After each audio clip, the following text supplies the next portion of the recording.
Still got a minute.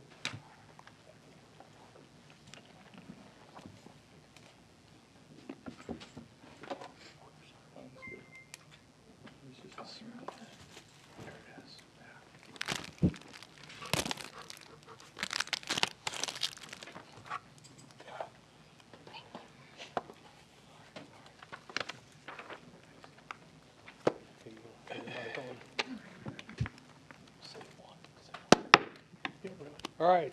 Good evening, everyone. I'd like to call the City of Richland Hills City Council meeting of Monday, April 13th, 2026 to order. At 5:30 p.m., we'll begin with our invocation and pledges. This time, I'd like to ask our Fire Chief Rhodes to come up and lead us in the invocation. Bill, please rise.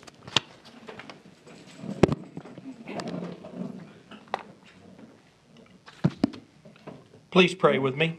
Heavenly Father, we gather tonight for City Council. Grateful for the opportunity to serve this community, we ask for your guidance and wisdom as our City Council members deliberate on the matters before us. Help us to listen with open hearts and minds, to seek common ground, and to make decisions that promote the well-being and prosperity of all of our citizens. May the discussion be marked with respect, courtesy, and a shared commitment to the public good. We pray for our city staff, our emergency responders, and every resident who calls Richland Hills home. Bless this meeting and let their work reflect the values of integrity and service. Amen. Amen. I pledge allegiance to the flag of the United States of America and to the republic for which it stands, one nation, under God, indivisible, with liberty and justice for all. Honor the Texas flag. I pledge allegiance to thee, Texas, one state, under God, one and indivisible. All right, thank you. Okay, our first item on the agenda is presentations and community interest items. First item is the fiscal year 2025 annual comprehensive financial report. Jason, would you like to introduce this item? Yes, sir. Thank you, Mayor. The fiscal year 25 audit has been finalized by George Morgan Sneed, and their representative, Daniel Hungerford, is here to provide you with their findings and answer your questions. So, Daniel, if you'd like to introduce yourself and the team that worked on this year's audit and present to council, appreciate you. Good evening, Daniel Hungerford with George Morgan and Sneed, here to go over your September 30th, 2025 audit. As we'll get into, this was the most difficult Richland Hills audit we've had. It was a lot to get into here. We'll start with the auditor's report, which is on page 1. It's the same opinion you've been receiving. It says that your financial statements are fairly stated in accordance with generally accepted accounting principles. There was a lot of cleanup that had to go into your books to get it to be fairly stated, but we were able to work through all that, so we are able to issue a clean opinion. The financial statements, the governmental financial statements, start on page 19 and 20.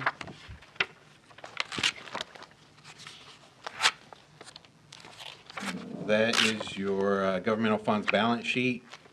The first column is the general fund. The general fund had $4,081,000 in unassigned fund balance. That's your fund balance available for future years. And that's about 41% of your general fund expenditures for the year. So you have a pretty good fund balance rolling forward there in the general fund. All of your governmental funds had positive fund balance except the link operations and the vehicle replacement. They had some negative fund balance at the end of the year. They will probably be fixed by the general fund in the next year. Page 22 and 23 is your statement of revenues, expenses, and changes in fund balance for governmental funds. The general fund had $10,392,000 in revenues. That's down about $173,000 from the prior year, with the largest decrease in sales tax. Now, sales tax is your largest revenue source, and for the whole city, you had $10,372,000 in sales tax, but it did decrease about $104,000 overall from the previous year. The general fund expenditures were $9,122,000. That's a $748,000 increase from the prior year. Public safety was about $566,000 of that increase, primarily due to an increase in personnel costs. The general fund had a decrease in fund balance this year of $591,000 compared to an increase last year of $680,000. And the decrease is due to the $173,000 decrease in revenues, the $748,000 increase in expenses, and then you also had an increase in transfers out for some capital projects. In total, most of the other major funds had increases in fund balance, except for the capital projects fund, which is the paving fund, because you did some capital projects. Next, I wanted to cover the financial statements for the enterprise funds on page 25. This is the water and sewer fund and the drainage fund, your utility funds. They had both had positive net position at the end of the year of $3.7 million and $519,000. And then on page 26 is the revenues, expenses, and changes in net position for those two funds. The water and sewer fund revenues were $5,590,000, which is a increase of $508,000 from the previous year because you had some rate increases and also sold 8.4 million more gallons of water. And your water and sewer expenses were $5,315,000. That's an increase of $208,000, but the increase is primarily depreciation, which increased $199,000 because you put a lot of projects like the generator project and some other projects online this year, and so the depreciation expense was higher. But overall, the water and sewer fund had an $807,000 increase in net position, and the drainage fund had a small decrease of $13,000. I just went over a brief overview of the financial statements. Do you have any questions of the financial statements before we get into the rest of the report? I'm good. Yeah, very good. Okay. Okay. Well, on pages 108 through 112 is our report on internal control and noncompliance. And we do have two material weaknesses that we've included here in the report. The first one has to do with the city's bank reconciliations. When we came in to do the audit, we discovered that the bank reconciliations for the entire year had not been performed, which is unacceptable. You know, those should be done in the following month. But as a result of the bank reconciliations not being done, we had to delay the audit. We did our interim work in September when we discovered this and brought it to their attention. And then when we were originally scheduled in December, they weren't done, so we had to reschedule for January. They still weren't done. We came back in February. They were kind of done, and we had quite a bit of adjustments to the bank recs at that time.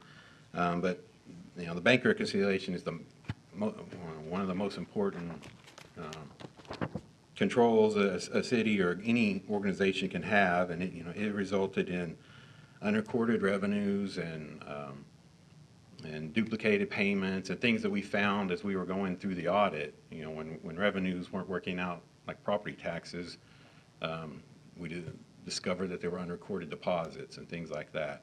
So I know that Jason and the city are working on getting those bank reconciliations caught up because they're not current right now, but they're working on those, in my understanding.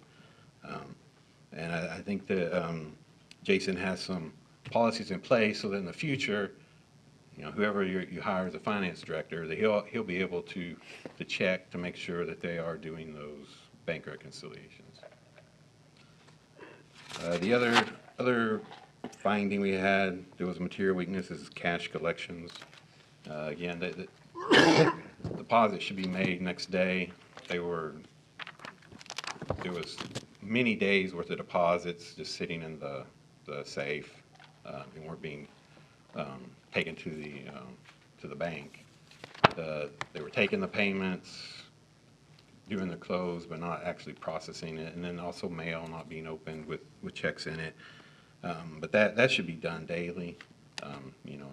Having those things just sitting around is just asking for something bad to happen. So again, I know that Jason's working on getting procedures in place so that doesn't happen again. But that's definitely, there was just a lot of things that weren't getting done during a stretch this past year.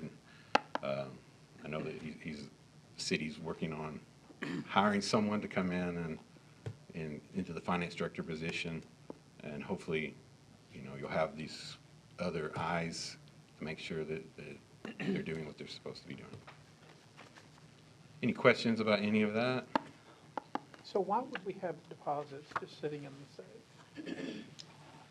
Yeah, so we had a point where we would have the police department come, or when we had a marshal in-house, would go take those deposits at like 3:30 or so over to the bank to deposit.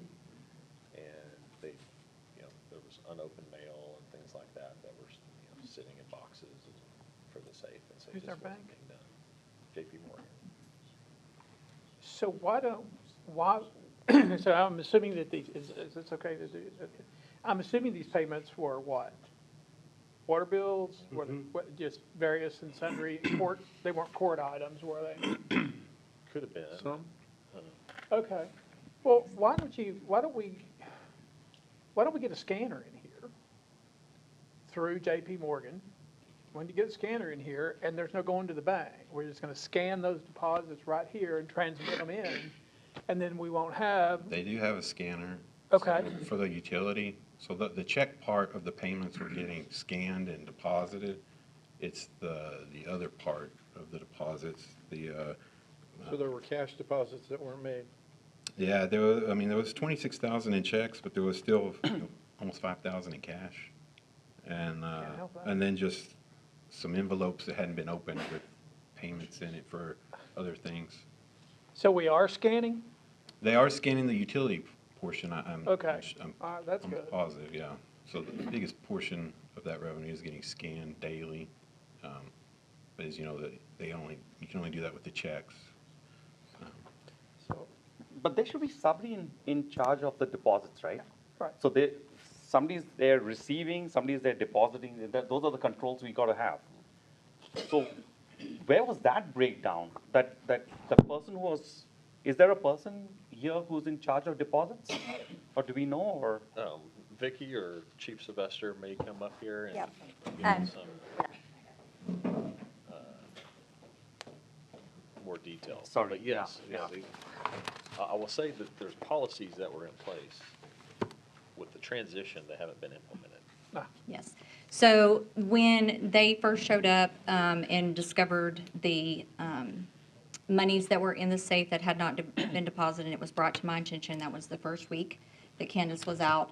And so I immediately put a written directive in place and issued it to the finance department that is actually supporting what our original policy in place is that deposits would be done daily after a first and second verification. The police department, yes, the bailiff, when we had him, did it because out of convenience, he was stationed here in City Hall, but patrol can do it just as easy, and so all they do is they put in a call that a deposit run is needed, and they come over, they pick up the deposit, and they just drop it off. They have a key or whatever, and they drop the bank in there. So it's not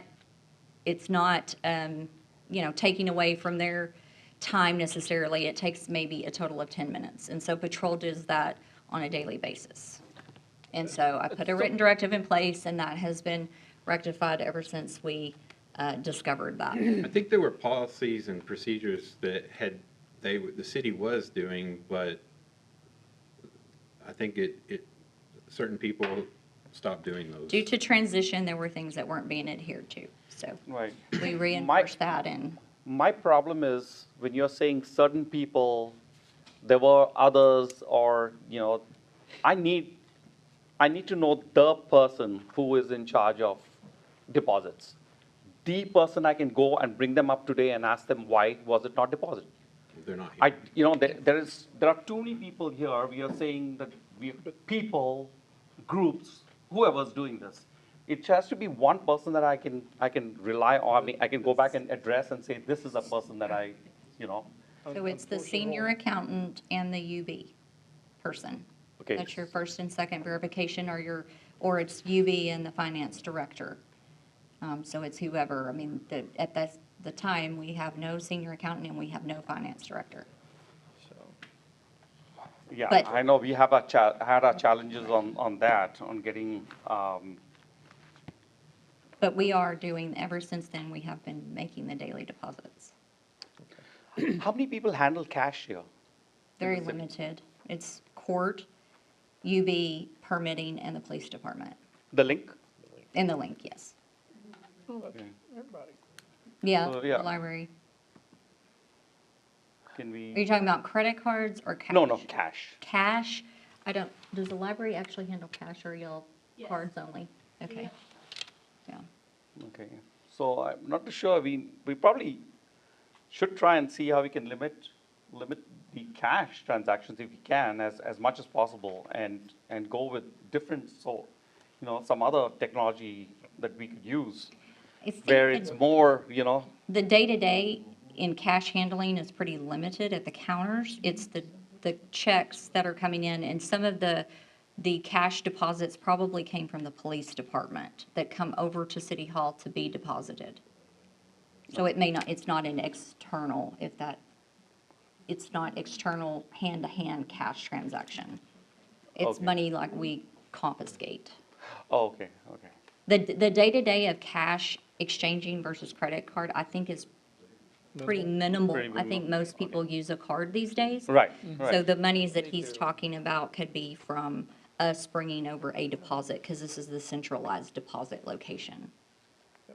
And that's good. I know, I figured cash would be a lot less than It- your checks and credit card processing, but, I know auditors one thing they bring about deposits, especially cash, is, well, if it's a cash deposit, it's so easy for somebody to, well, accidentally grab as much as they want, so. And we do have a camera that is over the counter space of which that money is counted once and then verified. That's good too. That's good Yeah. too. But, And there's a camera on the vault door. all right, the key takeaway is this has been addressed since like November.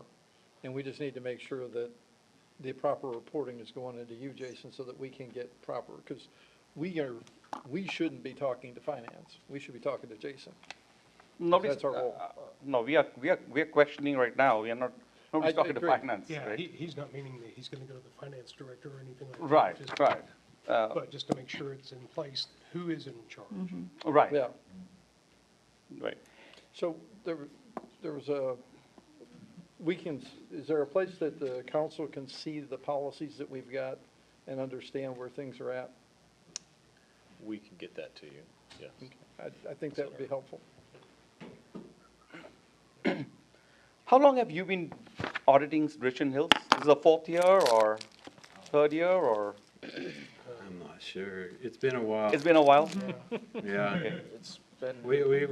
I know you went out for bid a couple times and ended No, I up think back it's- with us. Yeah, I think it's been them for a while. It's been Yeah, it's a- probably been us for a A while. decade. Yeah, I remember you No, I all thought back then. they had left and then they come, because every 5 years we were changing or something like that, and then I guess, You went Well, out for one or bids two of and- those times, they were the only people who bid, so we Yeah. went with them.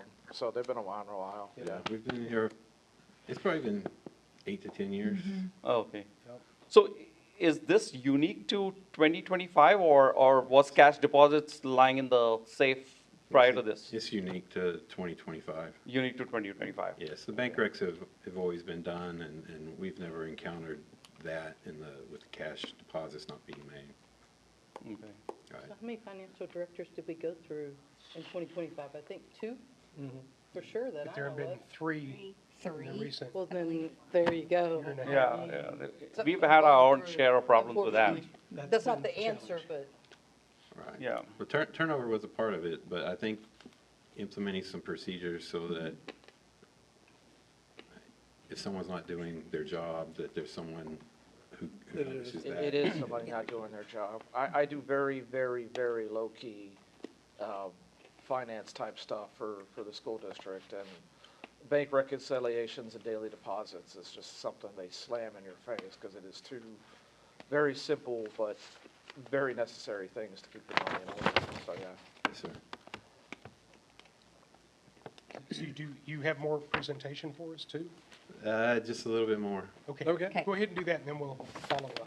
Okay. The last thing is just, there was another, we issued another letter. It's management comment. It's just some recommendations regarding the receivable balances. I feel like we made this comment a few years ago, several years ago, and we followed up with finance, but you've had a lot of turnover. But your accounts receivable balance for your water and sewer is $1,338,000, with a significant part of that aged years. And our recommendation is for the accounts receivable in the for the water and sewer, and also looking at the court is some collection procedures or some policies about, following up on collections with these accounts, and then potentially writing them off. Which account? Water and sewer accounts receivable. Oh, And don't we have some for court also, or? Yeah, it's in court also. For court also. So how much is that? In the, It's about $4 million. okay. So I don't remember us talking about this last year. It wasn't last year. I think court, if I'm not mistaken, I thought at one time had a collection agency or a process for following up on these. But it's something that we just wanted to bring up again. It may have been, the last time that we maybe spoke about this may have been when Ariel was the finance director. It's probably been that long.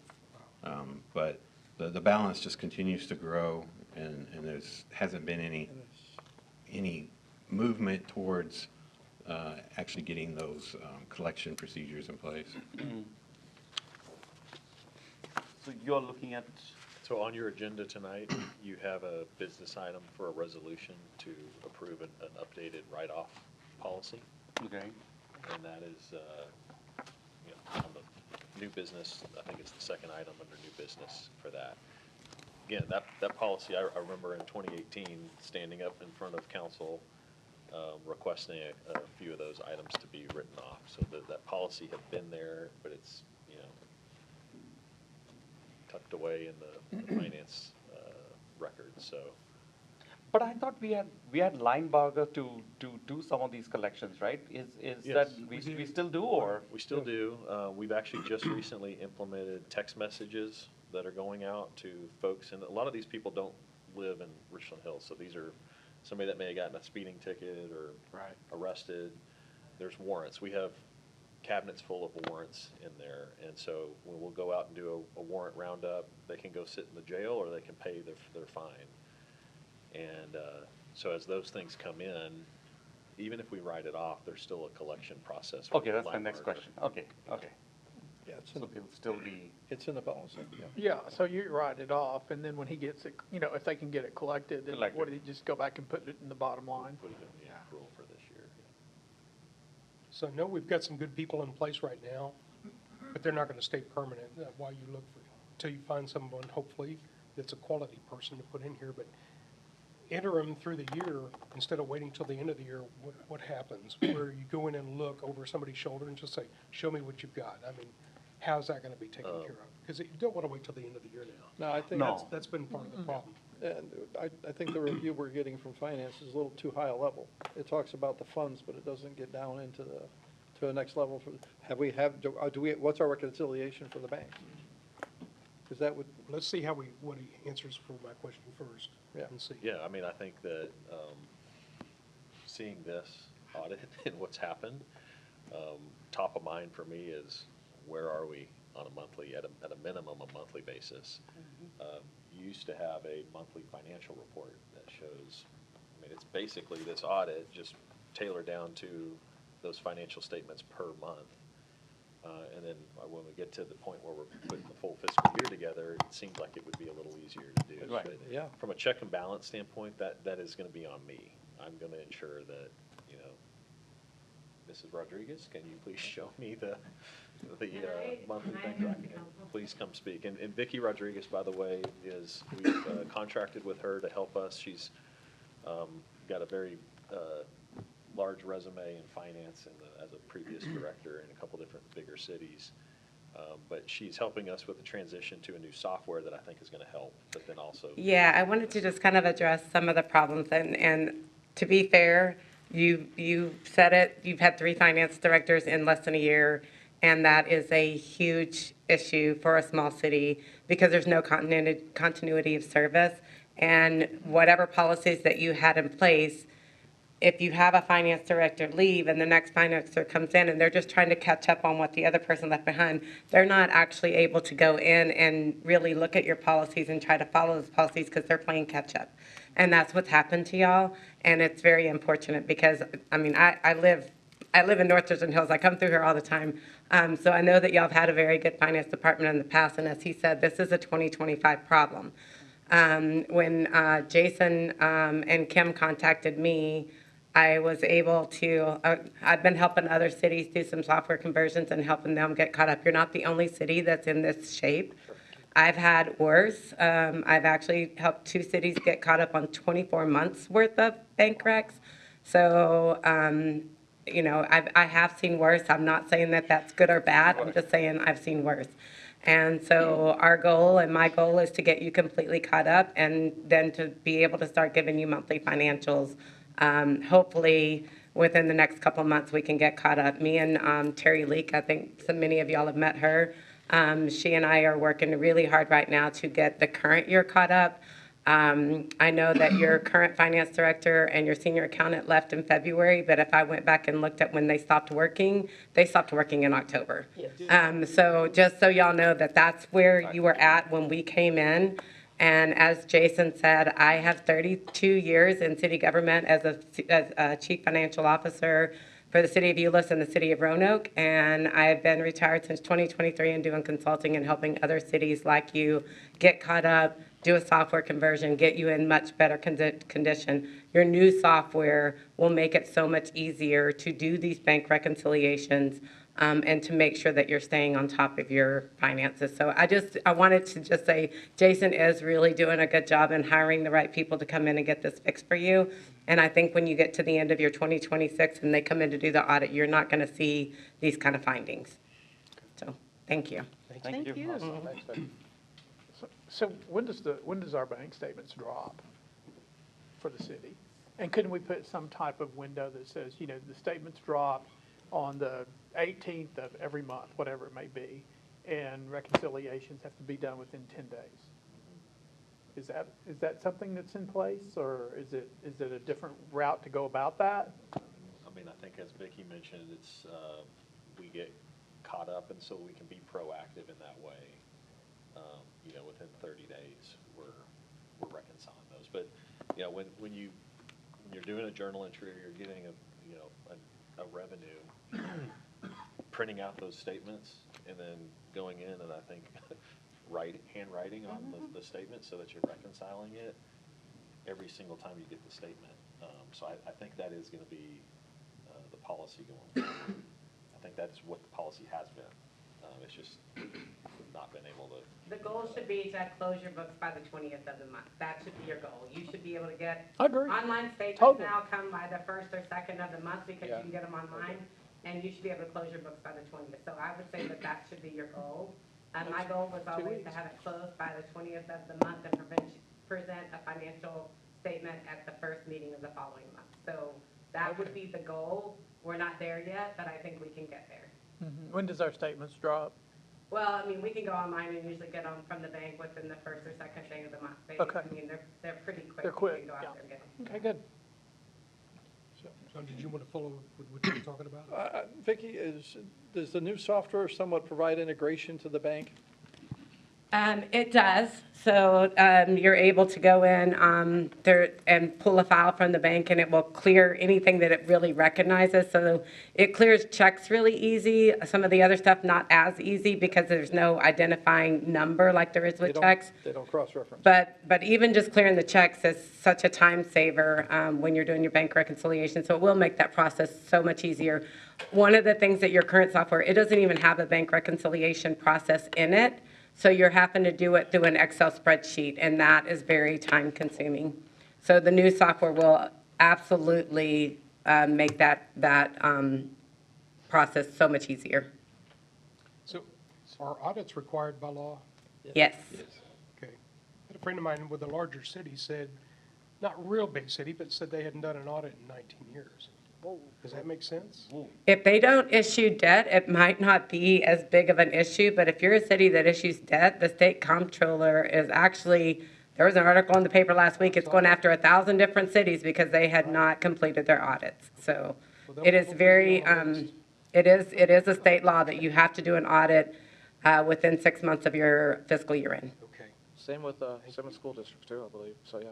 Well, we just received a letter today from Attorney General Paxton requesting audits, a form letter that I think probably a lot of these cities got. Yeah, I think every city, and Yeah. that is something that we really pushed it to get it out before the end of March, because it is a new law that could have affected your property taxes Yeah. if we hadn't got the report completed. And we're here in April, but we had completed the work and it had been reviewed and approved, and it's dated before that timeline. The new law says if you don't have your audits completed by the end of March, that you, as a city, are required to go back to your no new revenue rate from the prior year. So it could very, very much impact your property tax revenue. So it is very important that those audits get done. And I was stressing a little bit, and I know Jason was, I know y'all were stressing too, but they worked really tirelessly to get that done. And next year, the hope is to get that done at the beginning of March, not the end of March. So, Well, Daniel, I've seen some raised eyebrows on you a couple times, and Vicki, both of y'all working together to try to help us get through this too, because I know it's frustrating for you all, hired as a third party, and then you're coming in to clean up the mess, but. it's not my first time though. Yeah, it is frustrating to come into an audit that was in this shape. Terry's not here, I believe, Right. but Terry Leak, we wouldn't have got the audit completed on No. time without her help. Right. She came in and really, even when your finance director was here, she kind of took charge and Yeah. it really got us the information to help us get the audit completed. And She shared with me a few things that raised my eyebrows too, so she did a great job as well. Yeah, Yeah, props to Terry because she's Yeah. been working weekends and everything to get it done. Yeah. So, She's a great asset Yeah. to the city. So yeah. Really is. I will say 100% thank you for the effort you put in to get us under the wire. Totally, totally appreciate it. you're welcome. I mean, I wasn't sure we were going to make it either, but my team really put in a lot of effort and a lot of time to make sure we got it completed, got it out in time.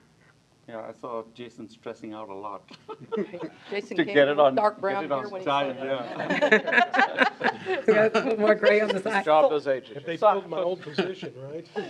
Well, can I mention one Yeah. thing? So part of, in other cities, what I've seen, I've worked in a few other cities now, the policies of your last credit card, city staff cannot use your credit card past August 15th or some date. Can't issue a new purchase order within a certain date unless it's a larger capital or emergency purchase. So that the finance can close those books that are maybe a little bit easier prior to the end of October. So that by the time the auditors if they come in November or December, it's done. I think that we were still processing some things beyond that date. Yeah, and to be fair, like if you would have been caught up on your bank recs when they came out to do interim, it would have made the process obviously a lot easier and they wouldn't have been having to do so many correcting journal entries there towards the end that caused some of the timing issues. So that'll make a huge difference, just getting caught up on the bank recs and having those done every month.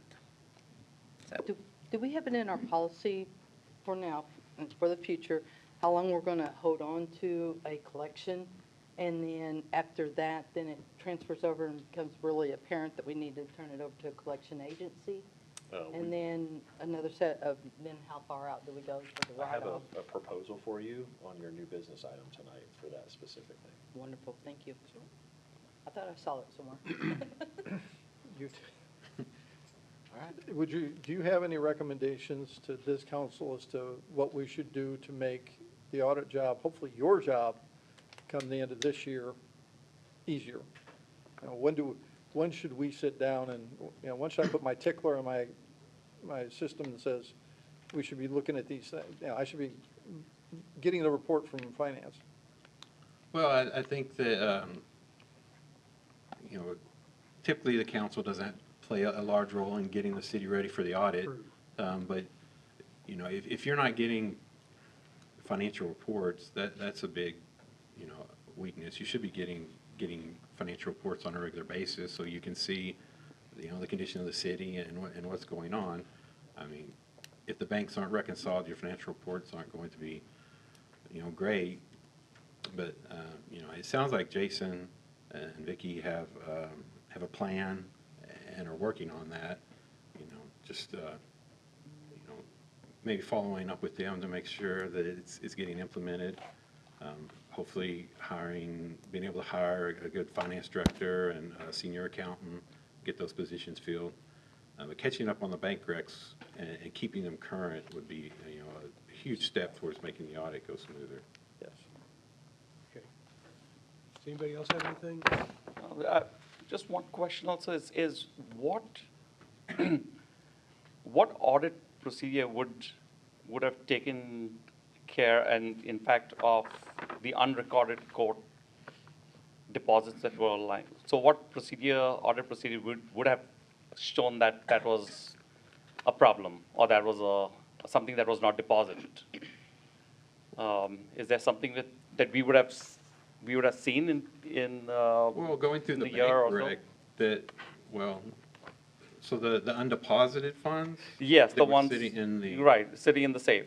Well, I mean, we do our walkthroughs on your internal controls, so we kind of have a document that we carry forward that says this is the city's procedures. And when we do the audit, we go through and make sure you're doing those. So what we did when we came in September was, okay, the bank deposits should be made, should be 2 signatures to show that it's being counted by 2 people, and the deposit should be made. And when we went to do that, we found the safe full of undeposited funds. Okay, So that's the okay. procedure that we performed Okay. to find that.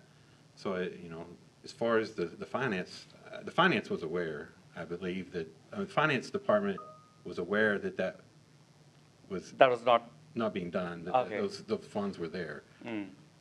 okay. So, We essentially had a couple people retired on an active payroll. All right. Okay, yeah. Very good.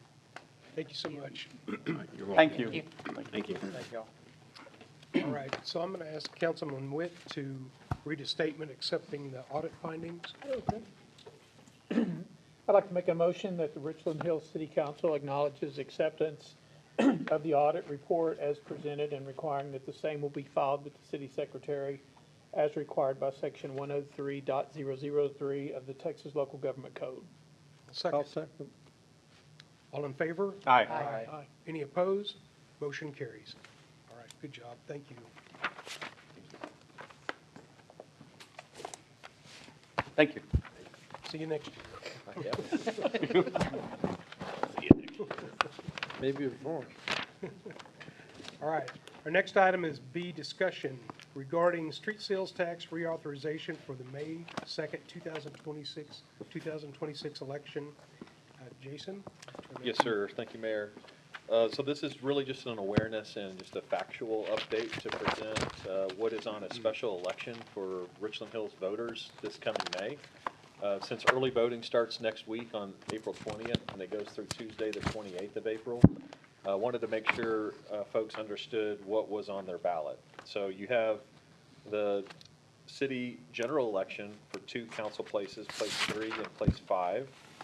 And those will be on your ballot. And then on the special election, there's a reauthorization of the local sales tax. So just to kind of state facts here, City of Richland Hills has a 2% sales tax rate.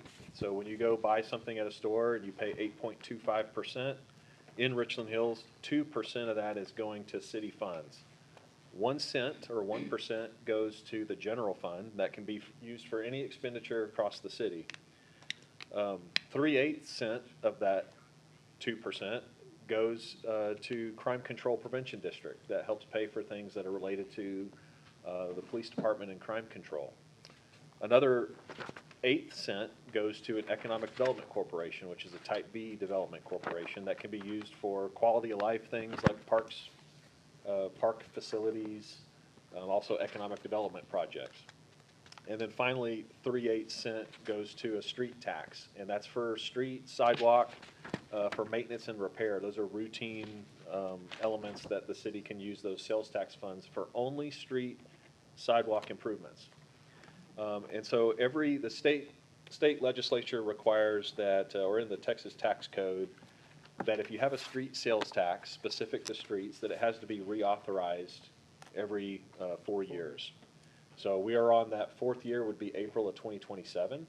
So that's why it's on the ballot right now. So for the voters to consider reauthorizing it. So you're just readopting something that already exists.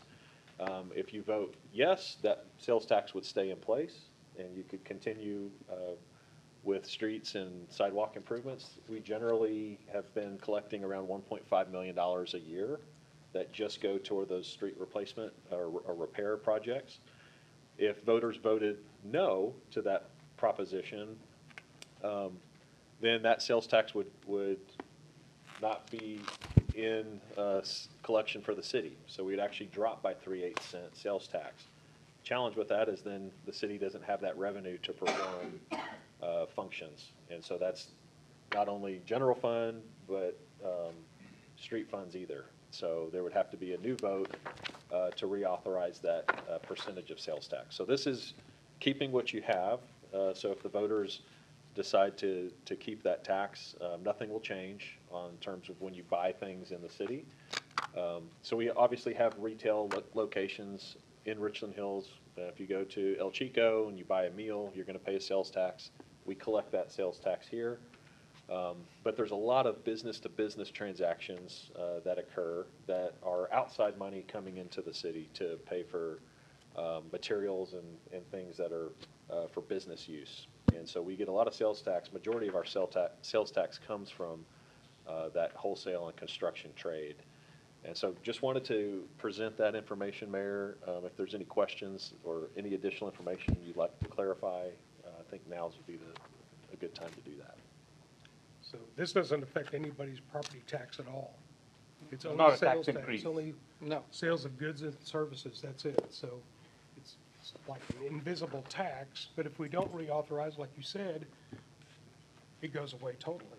So you can't fix the streets, the patching, which we're getting a better handle on all that all the time now too. So it's making a difference here. So it's important that we keep that. Another note, if this were to turn down by the voters, we can't put it back on the ballot for a year. So we would be, that 1.5 million would be gone for an entire year. And there isn't, that's dedicated for the streets. Right. If we don't have it, then the street starts fighting with all the other requirements we've got, and I don't know how well it can win. So it's really important that we all vote yes on this. No, Yeah, we want to be yeah, real cautious. I shouldn't say that. Yeah. I apologize. Okay. Vote your conscience. Yeah, we are, cannot advocate for or against, a proposition, so we're just presenting the factual information for residents, voters to decide how they want to vote. That's what I really got out of this, is that it's just got to be real super clear to the residents, that if they vote yes, what that means, and if they vote no, that's what that means. Right. It just needs to be real super clear, because I don't know about any of the other residents, but it seemed like in the past, if something didn't get voted the direction they wanted, they reworded it, so if you said yes, it really meant no, and if it meant vote no, it really meant yes. And I just like it that we just keep it real yes and no, and I think that as long as the residents know what in favor is. It's very clear for sure. Right. And I We believe are I'll be doing a- proposing to do a podcast. Yeah, we're going to do a podcast, so we can talk about that as well, too. So just get the word out there and make it in simplified terms, so there's no real questions about what we're doing. Sure. Or if there are, come see us. So, anything else on that? Okay. Thank you. Council, any other comments? Okay. We'll now move on to citizen appearances and public comments. Citizens in attendance at the meeting who have signed a card to speak to the city council will also be heard at this time. In compliance with the Texas Open Meetings Act, unless the subject matter of the presentation is on the agenda, the city staff and city council members are prevented from discussion of the subject and may respond only with statements of factual information or existing city policies. Citizens will have 3 minutes to address city council. Public comment will not be taken on items that the city council has previously considered in a public hearing. Mrs. Boyd, do we have any cards tonight?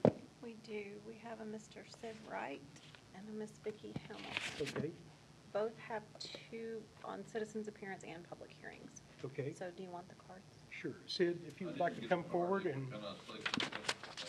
you need to come forward if you need to speak, Doug. Do what? You need to come forward if you need to speak. But we're going to have, all right, Sid Wright, please state your name and your address. My name is Sid Wright. My wife and I live at 2741 Kingsbury Avenue. I'm here to talk about plans that I've heard of, nothing official from the city, no notification.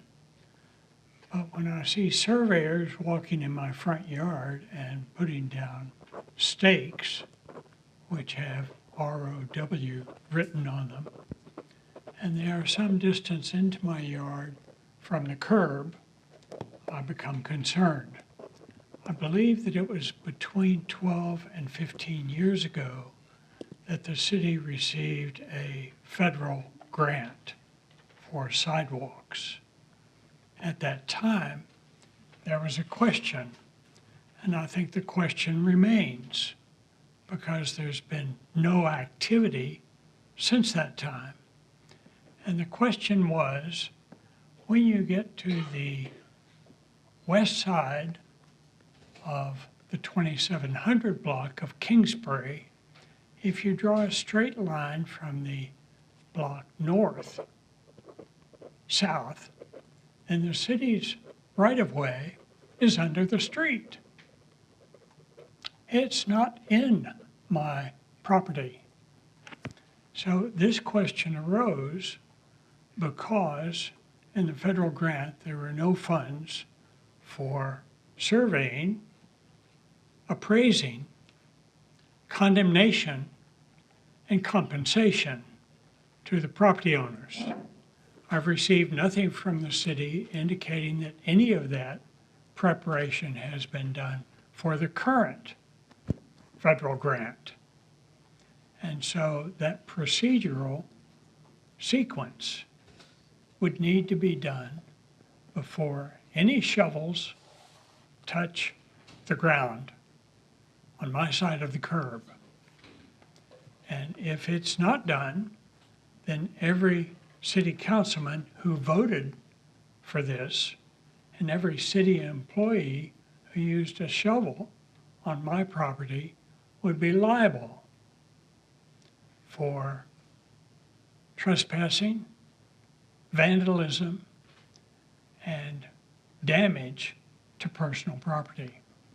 So it was kind enough of Kelly to come down and look at the situation, and he indicated that he would be checking back as to what occurred 12 to 15 years ago. But as I say, I've received no notification from the city, unsigned or signed, of any changes having taken place during or since that time. So I believe the problem still exists. So I would urge you to proceed forward, resolve it, tread lightly in the meantime, and come to an appropriate and fair conclusion. I'm no longer a young man. I cannot repair my yard.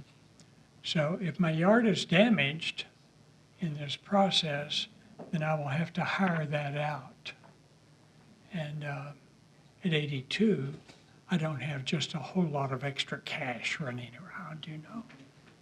So I would appreciate your action on this in a reasonable way before anything occurs. And if there is no action to be taken, then please remove the stakes that are labeled ROW from either side of my property, and I will breathe more easily. Thank you. All right, thank you. City staff will get back with you, other than Kelly as well, too. Thank you, Kelly, for Yeah. getting out there to look at that, so they'll get back with you. Thank you.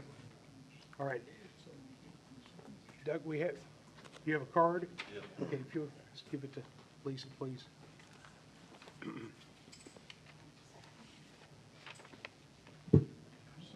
Doug Knowlton, 2749 Spruce Park Drive. Good evening, Mayor and Council. I'm speaking for the streets.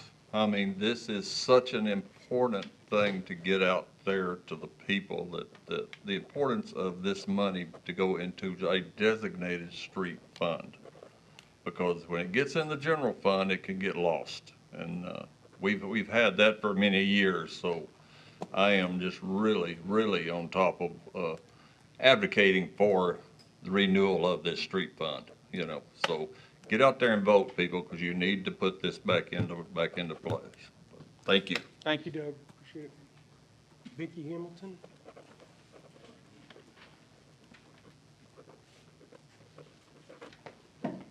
Vicki Hamilton, 7905 Leslie Drive. The first thing is the start time, but I think it's been addressed, and your verbiage will show up on the next council meeting. And then on this, the street tax, and it's from things that are purchased, like you said at El Chico's, does that go for things like Amazon? If you put it, well, Lord, we ought to have all kinds of money in there. If everybody does it, all the Amazon, especially John. So But you need to make sure that says Richland Hills on there instead of Fort Worth, correct? Yes, Right. that's the key. Yeah. You've got it right there. If it says Richland Hills, it comes to us. Okay, because I really concentrate on that, you know, they'll say, are you in Richland Hills or Fort Worth? No, I'm in Richland. Just Plano. Oh, Plano. No, just Richland Hills. And then the last thing I want to say is, Jason, if I was you, I'd run like a scalded dog. But, so you have quite a challenge, so. That's all I want to know is the start time. How many people know that it started at 5:30, that it wasn't a work session?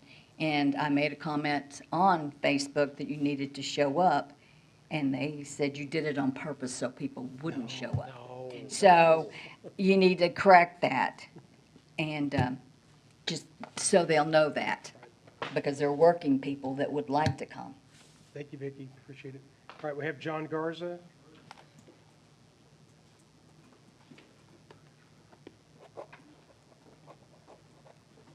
Hello, Mayor and Council. John Garza, 7900 Leslie Drive. By the way, I noticed we got the new street signs on the corner right there in my yard the other day. I like the little logo. Now, I'm kind of following up with Vicki on the start times. And the only reason I'm going to bring it up, I'm fine with whatever the start time is. But, for example, on the city website, right here, it says second and fourth Mondays of the month at 7 p.m. on the city website. On the city Facebook page, it said that there was going to be a work session at 5:30, not a regular session, and that the regular session was going to follow the executive session tonight. So with all this ambiguity, you've got too much different information out there that's incorrect. So that's why I have an issue with there not being a set time, because you're going to have to have somebody keeping up with that and changing it on a weekly basis, and mistakes are going to be made. People aren't going to be here at the right time. They're going to be upset. Also, when you go to the city website, I tried to watch the meeting live, and it says there's no meeting going on right now, by the way, on my phone when I went to the, so I don't know if that's a glitch on my phone or the browser or whatever, but No, Mary's. Wrong link. Problem. She couldn't Yeah. get on the last council meeting, and she couldn't get on this. Couldn't get on live. also, there needs to be a more streamlined avenue for people to find the meeting archive, because if you go to the page where the meeting archive is, it ends in 2025, and then it goes to a different page. You have to hunt for it to find the last council meeting. So if you're going to have the times kind of be ambiguous, you need to make sure people can find the information easily.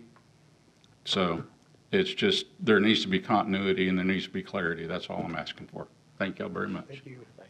So do I need to read any of this? Just in case somebody wants for another item. Okay. Nick, we're going to move to the next part of the agenda, the executive session. Pursuant to the Open Meetings Act, Chapter 551, Texas Government Code, Sections 551071, 551072, 551073, 551074, 551076, 551087, 418-183F, and 418-106D and E. Executive session may be held under these exceptions at any time during the meeting that a need arises for the city council to seek advice from the city attorney as to the posted subject matter of this city council meeting. At this time, we will not have an executive session unless city council is requesting to seek advice from the city attorney for an item posted on the agenda. Anybody have any? Okay, all right, we'll move forward then. Now we're going to move to item 3, public hearings.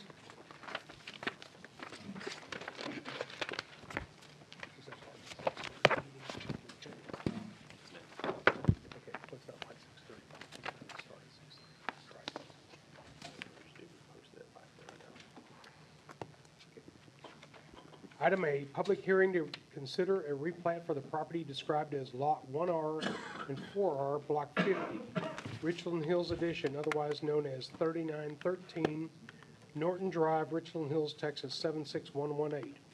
I'll ask that staff and/or the applicant come forward to present the item. All right. Thank you, Mayor. Members of council, JP Duque, Development Services, presenting item 3A. This is a replat for 3913 Norton Drive. The subject property is 2.4 acres. It's currently zoned professional office. The applicant and owner is the Richland Hills Christian Church. And the application type is once again a replat. The image on the screen here is the proposed replat. The larger kind of rectangular block area is obviously where the Richland Hills Christian Church is currently located. And this plat did go through an administrative review process. It was administratively approved. However, there are 3 zoning variances that are being requested associated with this replat, and that's why it's in front of you today for approval. I also wanted to add that it is directly tied to the next item on tonight's agenda. And so if this replat is not approved, that secondary item on tonight's agenda will not be able to be approved as well. They are tied.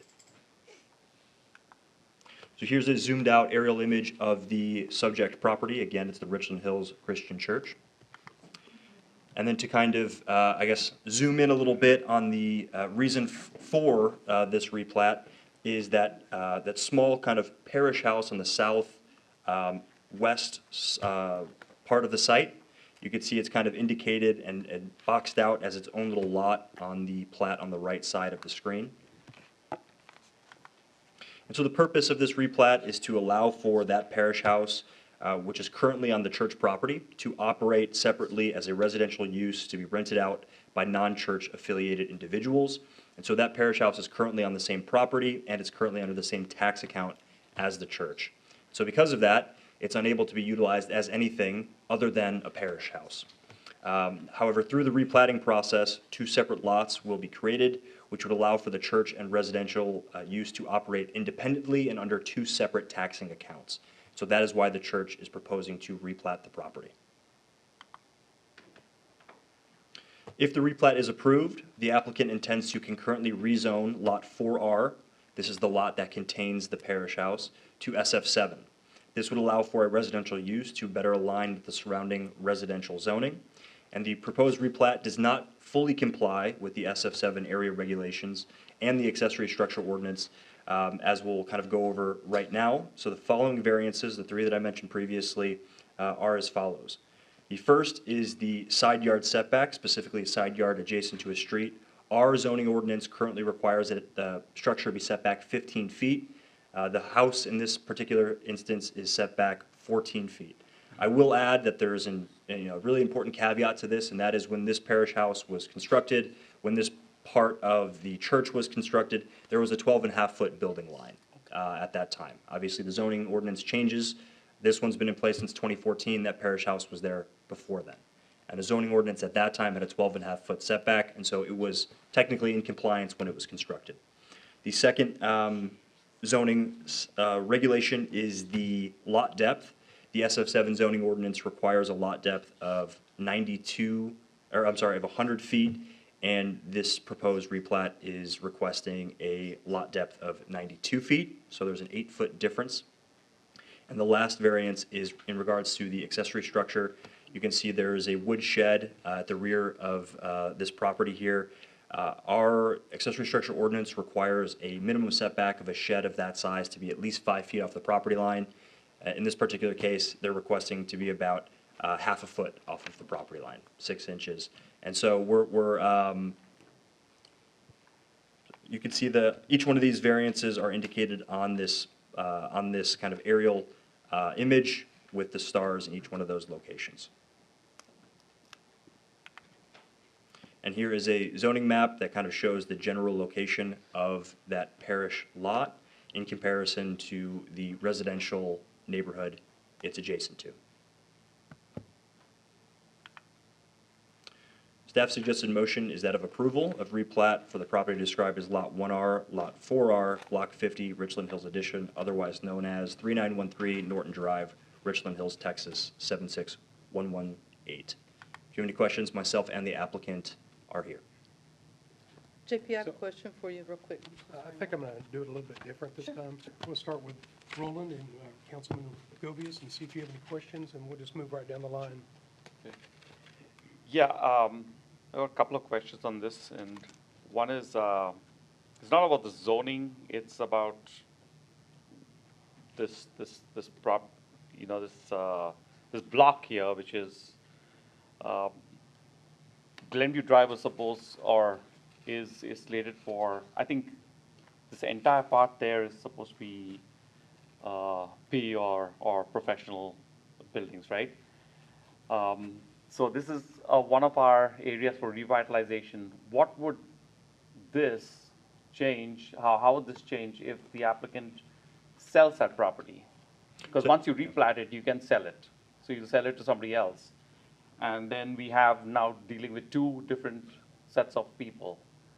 So that would be one of the questions for you also, because when you're redeveloping it, or when you're, if there is something which goes on, Sure. Will that be detriment to our future plans, you know? So that's a question which I would have.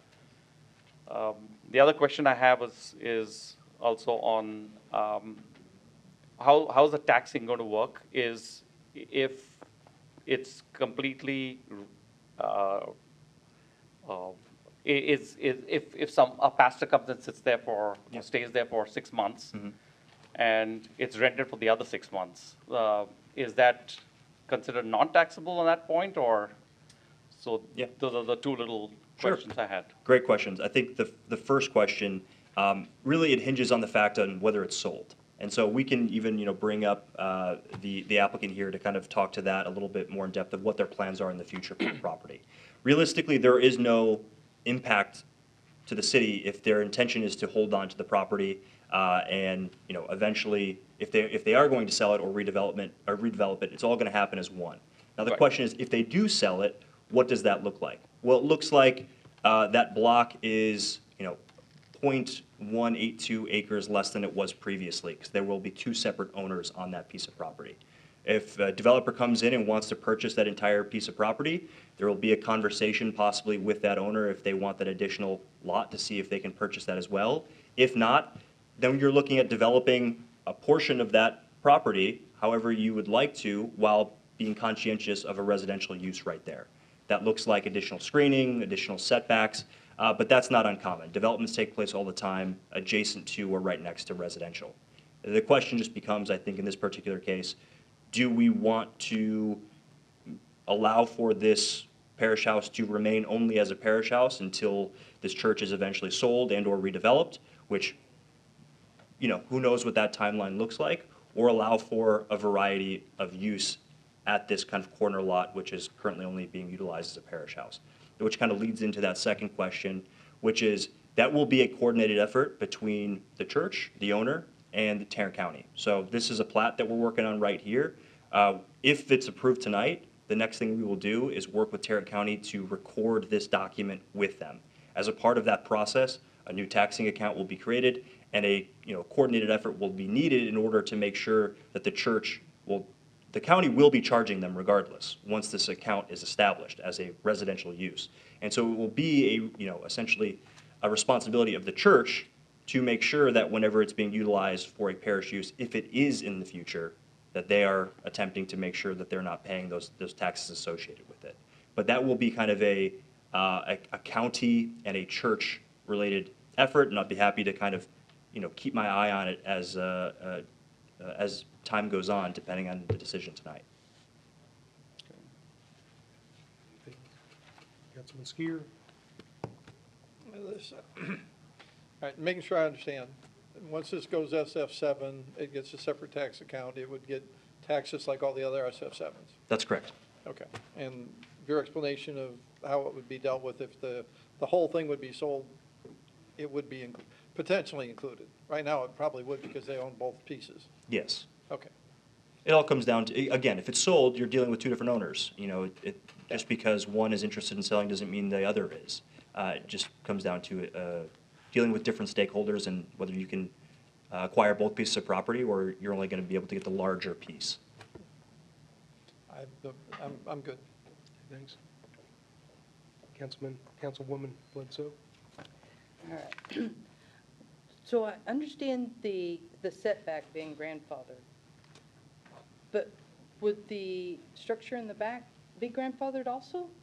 Well, it wouldn't be Or have grandfathered. we always not had 5 feet? So it wouldn't be grandfathered because we are essentially establishing a new property line. If that property line was already there and the structure was 6 inches away from it, it would be grandfathered. But we are establishing this new property line.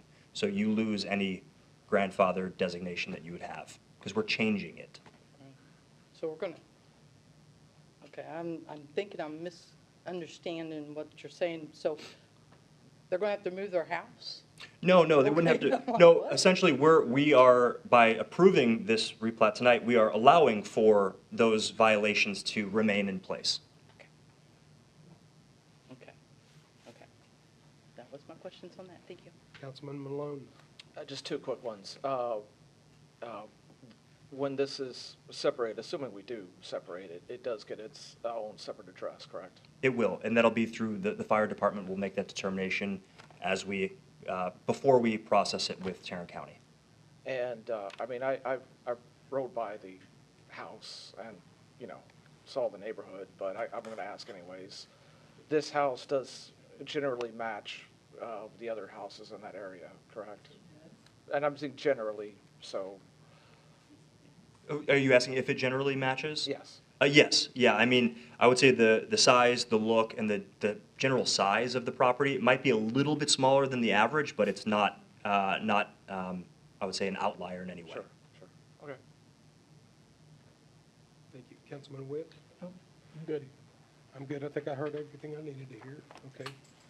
All right. So at this time, I'll open the public hearing at 6:38. I don't know if I have any cards or not on this. Sid Wright, you do what? You do? Okay, because yours is on 3B. Did you want to speak about 3A also? Well, he said it went together. Well, it's not listed, but that's fine. If you'd like to come forward. I didn't.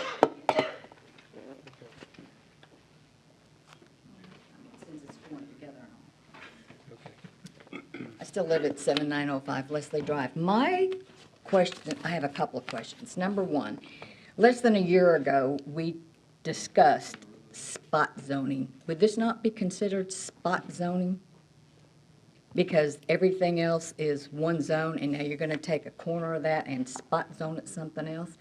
Because less than a year ago, you said that this council, except for maybe John, was on there, and we talked about spot zoning, about duplexes in residential and things like that, and this council said, no, we wouldn't do that, but here we are, spot zoning. And, which I don't care, that house is a very nice-looking house, in case you wondered. But also, if you take that and make it residential, that little corner of his lot, wouldn't it be real easy if a developer came in and said, you know, I want all that, and I want it to be residential? I mean, is this the beginning of, I don't know. I just think it's not passing the smell test. But also, did you notify the citizens across the street? They're within 200 feet. And was the zoning change posted for people that drove, where did you post it? You're saying the notifications went out to everybody? But where did you post it? You just sent them notifications, but not public notif, So public notifications went out to everybody within 200 feet. right. But were there any signs for like, people like me driving by going, oh? So no, there wasn't any signs. All of our signs have been destroyed and ruined, and we just got new ones. That came in yesterday. Okay. Yes. Yeah, but anyway, that's my concern is, as soon as you spot zone that for residential, then the next thing, within a few months, a developer's gonna come in and go, hey, let's change all of it. And I don't know how active that church is, they seem to do a lot of business there. But the price is right, they would probably sell it. So that would be the beginning of the Glenview Corridor project, if you ask me. Let's have JP speak to that. Yeah, if so I you can would. speak to that second one, and then if you'd like to speak to the spot zoning. So as for kind of, the smell test and development, this was brought to us by the church. This was not a city-initiated effort. The church had come to us with the desire to be able to utilize that piece of property as something other than a parish house. This was the direction that allowed for that to happen. Okay. Yeah. JP, could you take the presentation back to where you showed the zoning for all Yes, of the absolutely. surrounding area? Thank So, you. just for a factual statement, spot zoning is where you take a piece of property in an SF7 and say, oh, we've got this developer that we really want to use this, we're gonna zone this C3 for this developer. It's not in accordance with the comprehensive plan, and it's not in accordance with the uses that surround it. So here we've got SF7, some professional development around it, but it's surrounded by SF7. The comprehensive plan for that area, I assume, is SF7 or professional, like it already is zoned. So that's the difference. We don't have spot zoning here. We're taking a specific lot and we're dividing it, but we're not taking a use that hasn't been assigned to it and contemplated by the comprehensive plan. Yeah, what spot zoning be like if I wanted to tear down my house and make it a Burger King? Right. Yeah. Yeah, it's taking a use that is not surrounding the area, is not anywhere near the area, and is not authorized by the comprehensive plan and forcing it into an area. So it'd be taking a commercial use and putting it into a single-family use. Well, Or taking a residential, depending on your zoning scheme, certain residential uses as well. But here we've got SF7 surrounding it. Okay, because in our neighborhood on Norma, there is residential and multifamily, which this council didn't approve it, but it happens. So It just would depend on what the zoning is. So, okay. To me, this looks spotty. Thank you. Thanks. Thank you.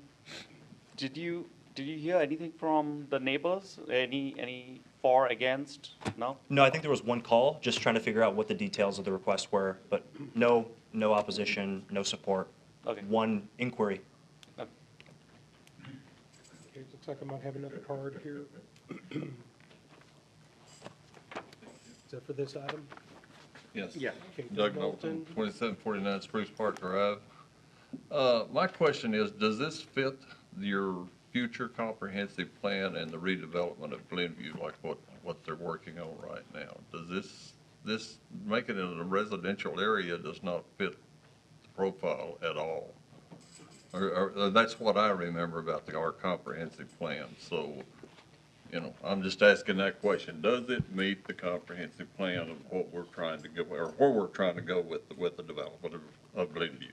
Yeah, we'll have JP address that. Yeah, so we'll obviously get into that in the next part, or the next item on the agenda. However, I can add that the vision of the Glenview corridor, part of the new comprehensive plan, is that of mixed use. And so you're looking at, obviously, both residential and non-residential uses. And so it's currently zoned professional office, but I think the proposal to request a rezone to something that's residential does generally fit into what would be considered a mixed-use area. And just as a reminder for council, as we're discussing this item, I know they're tied together, but if we could try in our discussion to limit this discussion to the plat and the next one to the use as much as possible, that would be preferred.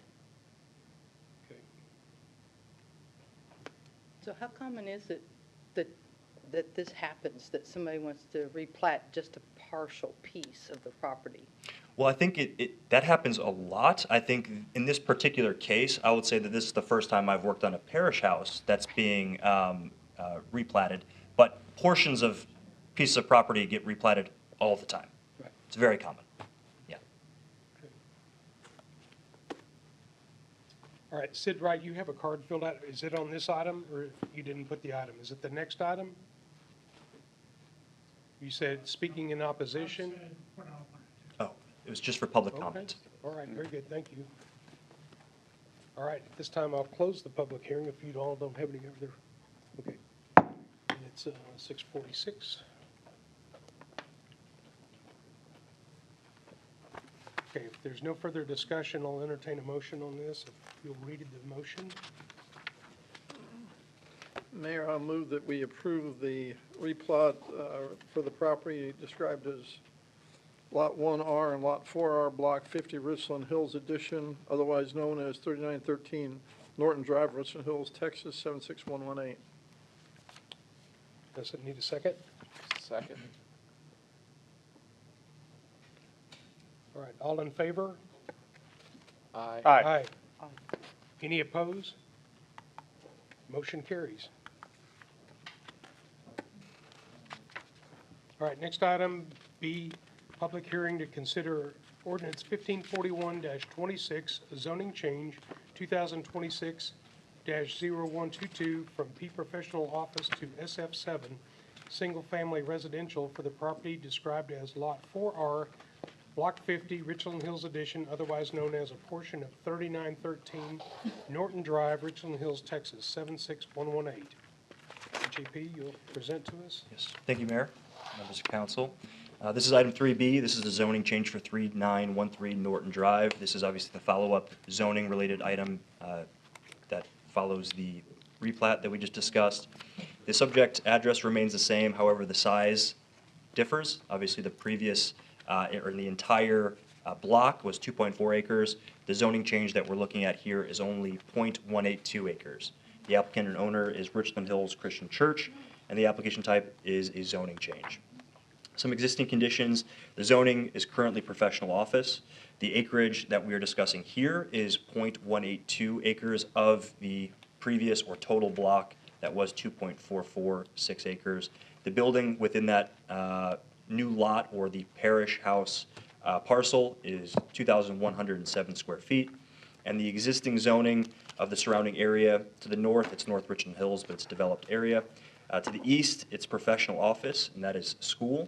And then to the south and west, we have SF7, which is developed residential. The proposal is to rezone the property to SF7, single-family residential, to be consistent with the neighboring residential area. A little bit of history.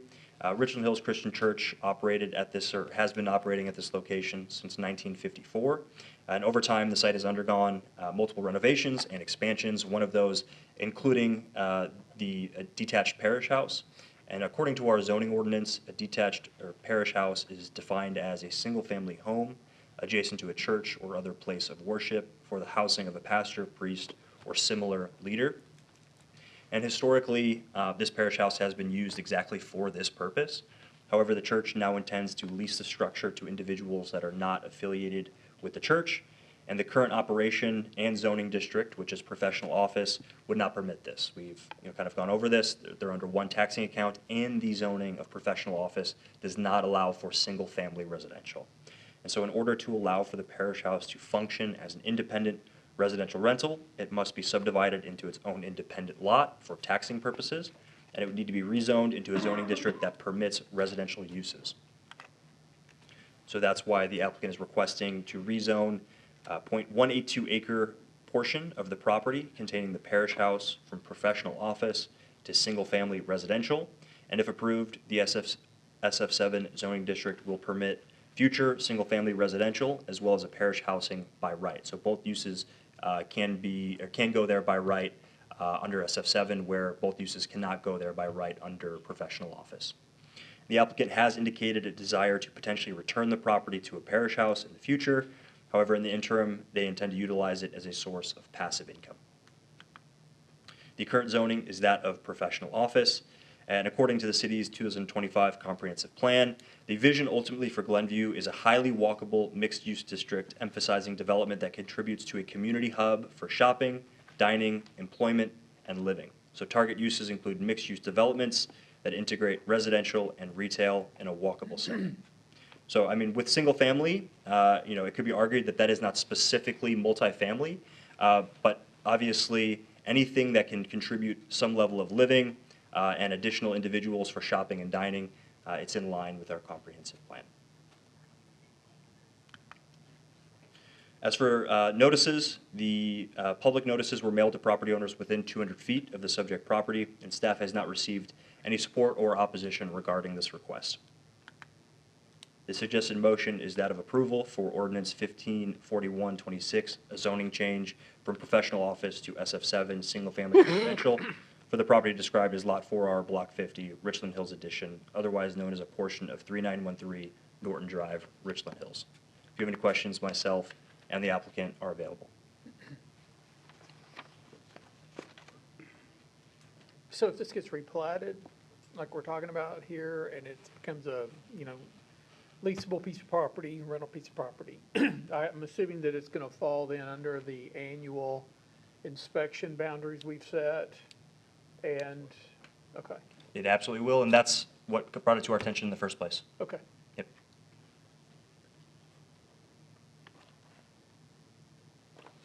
You'll have some more questions for the applicant is here too, if you have any questions for them, or just JP. Well, JP, I think my question will be is that you made a statement, and it might just because it's in the future, but if they decide to take it back to the parishioners, are they going to have to go through all this whole process again to make it be non-taxable again? Well, so I will say at least, I'll speak to the taxing part of it, but the zoning that we're proposing here will not only allow for them to utilize it as a residential rental, it'll also allow for them to use it as a parish house. So they'll never have to come in front of you guys again if it's going to be utilized for one of those two things.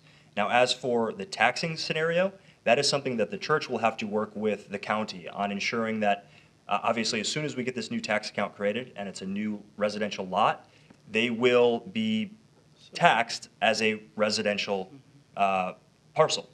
Now, if they recognize that they're going to now bring in a church leader who's going to live there, that'll be their responsibility to get with the county to make sure that they're no longer being taxed and that it's being utilized as a church operation. Okay. Maybe Jason can answer this. Is that going to make a difference on the water bill? Because of a different water bill? There is a slight difference, assuming this is separately metered. Right. So from a commercial use to a residential use, there's a flat drainage fee for residential. It's $8 a month. For commercial properties, it's 0.005 times 1,000 square feet. So it actually probably comes out to the better from a revenue standpoint to the city, being a separate. Okay. I was just thinking, oh my gosh, that makes it two different properties at that point. Yep. Now, I'm really okay with the location of this property because it sits back.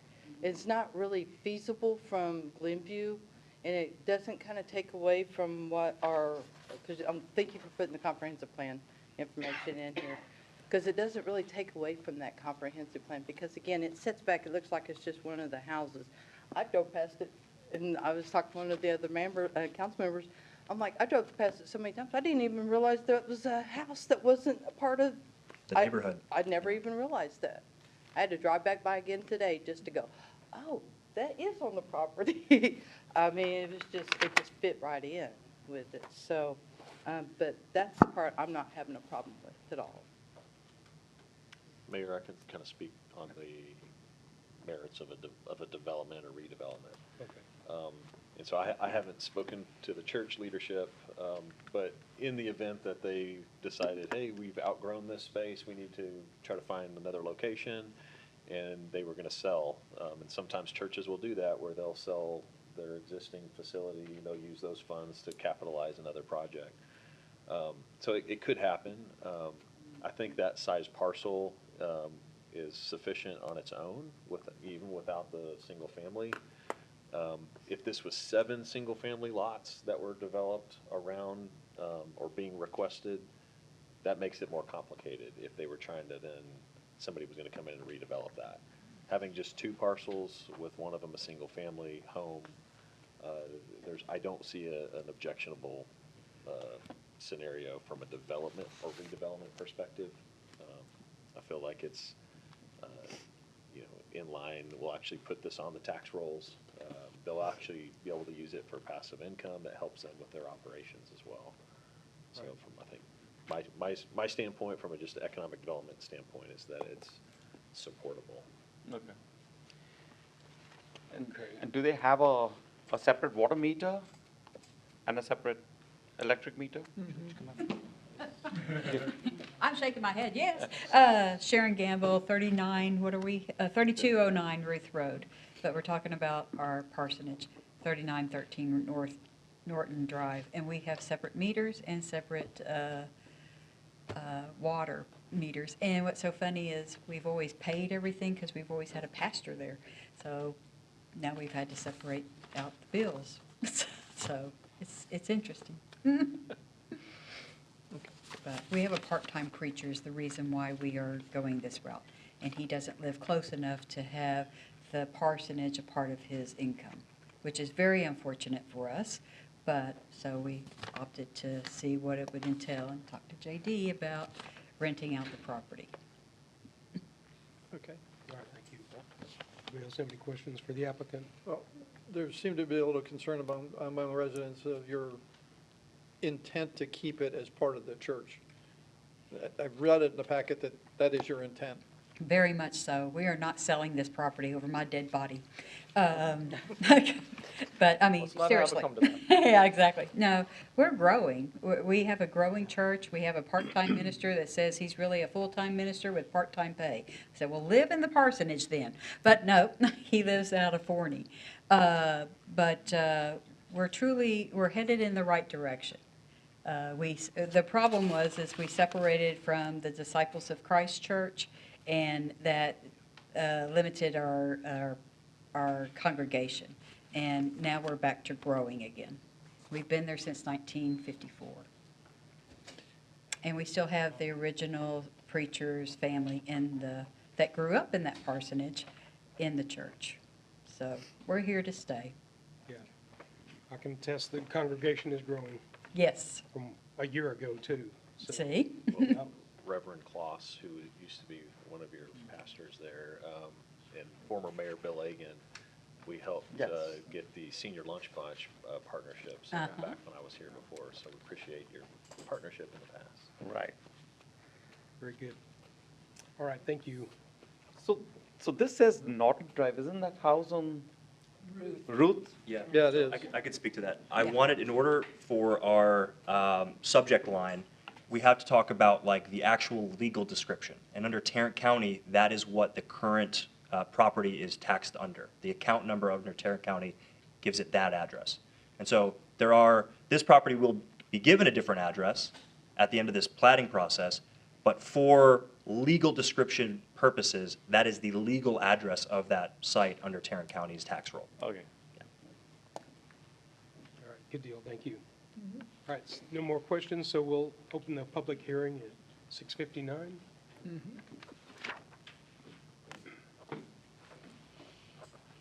Vicki, did you want to speak to this one? No, I already did, thank you. Okay, was there anybody else I haven't? Okay, very good. No other people to speak, so I'll close the public hearing at 6:59.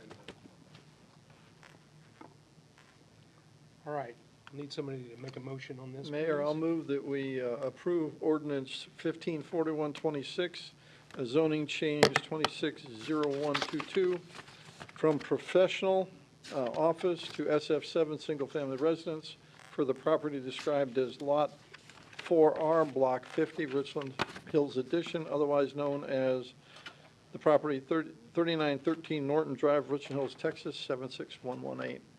Second. All right, all in favor? Aye. Any opposed? Motion carries. Very good.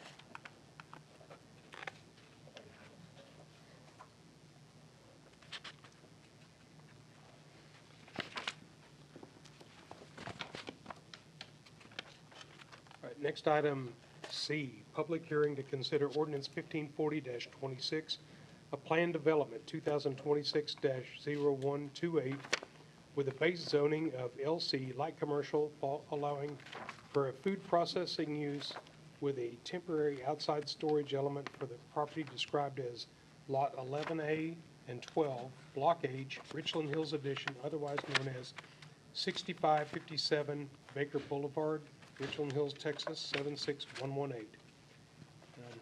JP is going to explain all this to us. Thank you. Thank you, Mayor, Council, JPWK Development Services. Presenting final item on tonight's public hearing section of the agenda, which is item 3C. This is a zoning change, but more specifically, a planned development for 6557 Baker Boulevard. Subject property is .312 acres. The applicant is Anal Desai, and the owner is Eric Hill. The application is, again, a zoning change specifically for a planned development. Some existing conditions of the property. It's currently zoned mixed use. Again, acreage, .312 acres, so it's a smaller piece of property. And the building that's currently located on the site is just under 6,000 square feet, kind of measured out at roughly 5,900. The existing zoning of the surrounding area is to the north, we see SF10, single-family residential. It's obviously developed. And then to the east and south, we see mixed-use zoning, which is developed as either retail or light commercial. And then to the west, we see planned development, which is also developed as light commercial, and that piece of property is the Lane Glass site, which we recently approved that PD, I believe, sometime last year. The proposal that the applicant is requesting here tonight is to rezone the property to a PD, planned development with a base zoning of light commercial, in order to better accommodate current and future users that are typically attracted to the site. And a little bit of a history on the prior users at the site. We've seen a construction contractor and an auto repair facility. So the applicant has actually been comfortable enough to bring forward kind of two proposals, two different types of PDs with different base zoning options for you guys to consider here tonight. The first and original request was to rezone the property to planned development with a base zoning of light commercial with two conditions, one being to permit the use of food processing by right, and the second to allow for outside storage incidental by right. The reason for these two conditions was because either one of these uses were either prohibited or only permitted by SUP in the light commercial zoning district. It's important to note that the light commercial base zoning option with these conditions would allow for the proposed use that the applicants can speak more to that here later on, while also preventing more intensive industrial uses from being permitted by right in the future, while also accommodating a lot of the uses that we see that are attracted to this property today. I included kind of a bulleted list of all of the uses that would be allowed by right according to the light commercial zoning district. And so if this option was the route that we went, the use of food processing, the use of outside storage, and all of these uses bulleted here would technically be the uses that would be allowed by right under light commercial. I'll give you 30 seconds to run through them.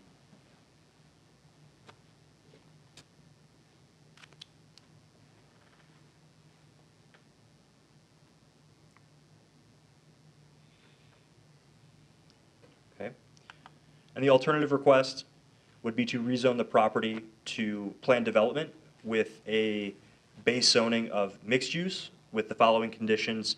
It would be the exact ones that we discussed previously. It would be food processing permitted by right and outside storage incidental permitted by right.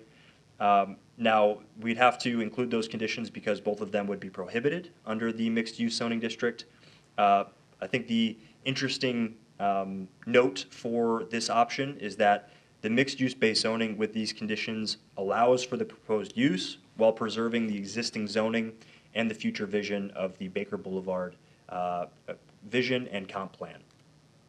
Now, after having conversations with the applicant about this alternative option that will maintain that mixed-use based zoning, there were a few uses that they had requested be added in order to kind of maintain the site's future marketability.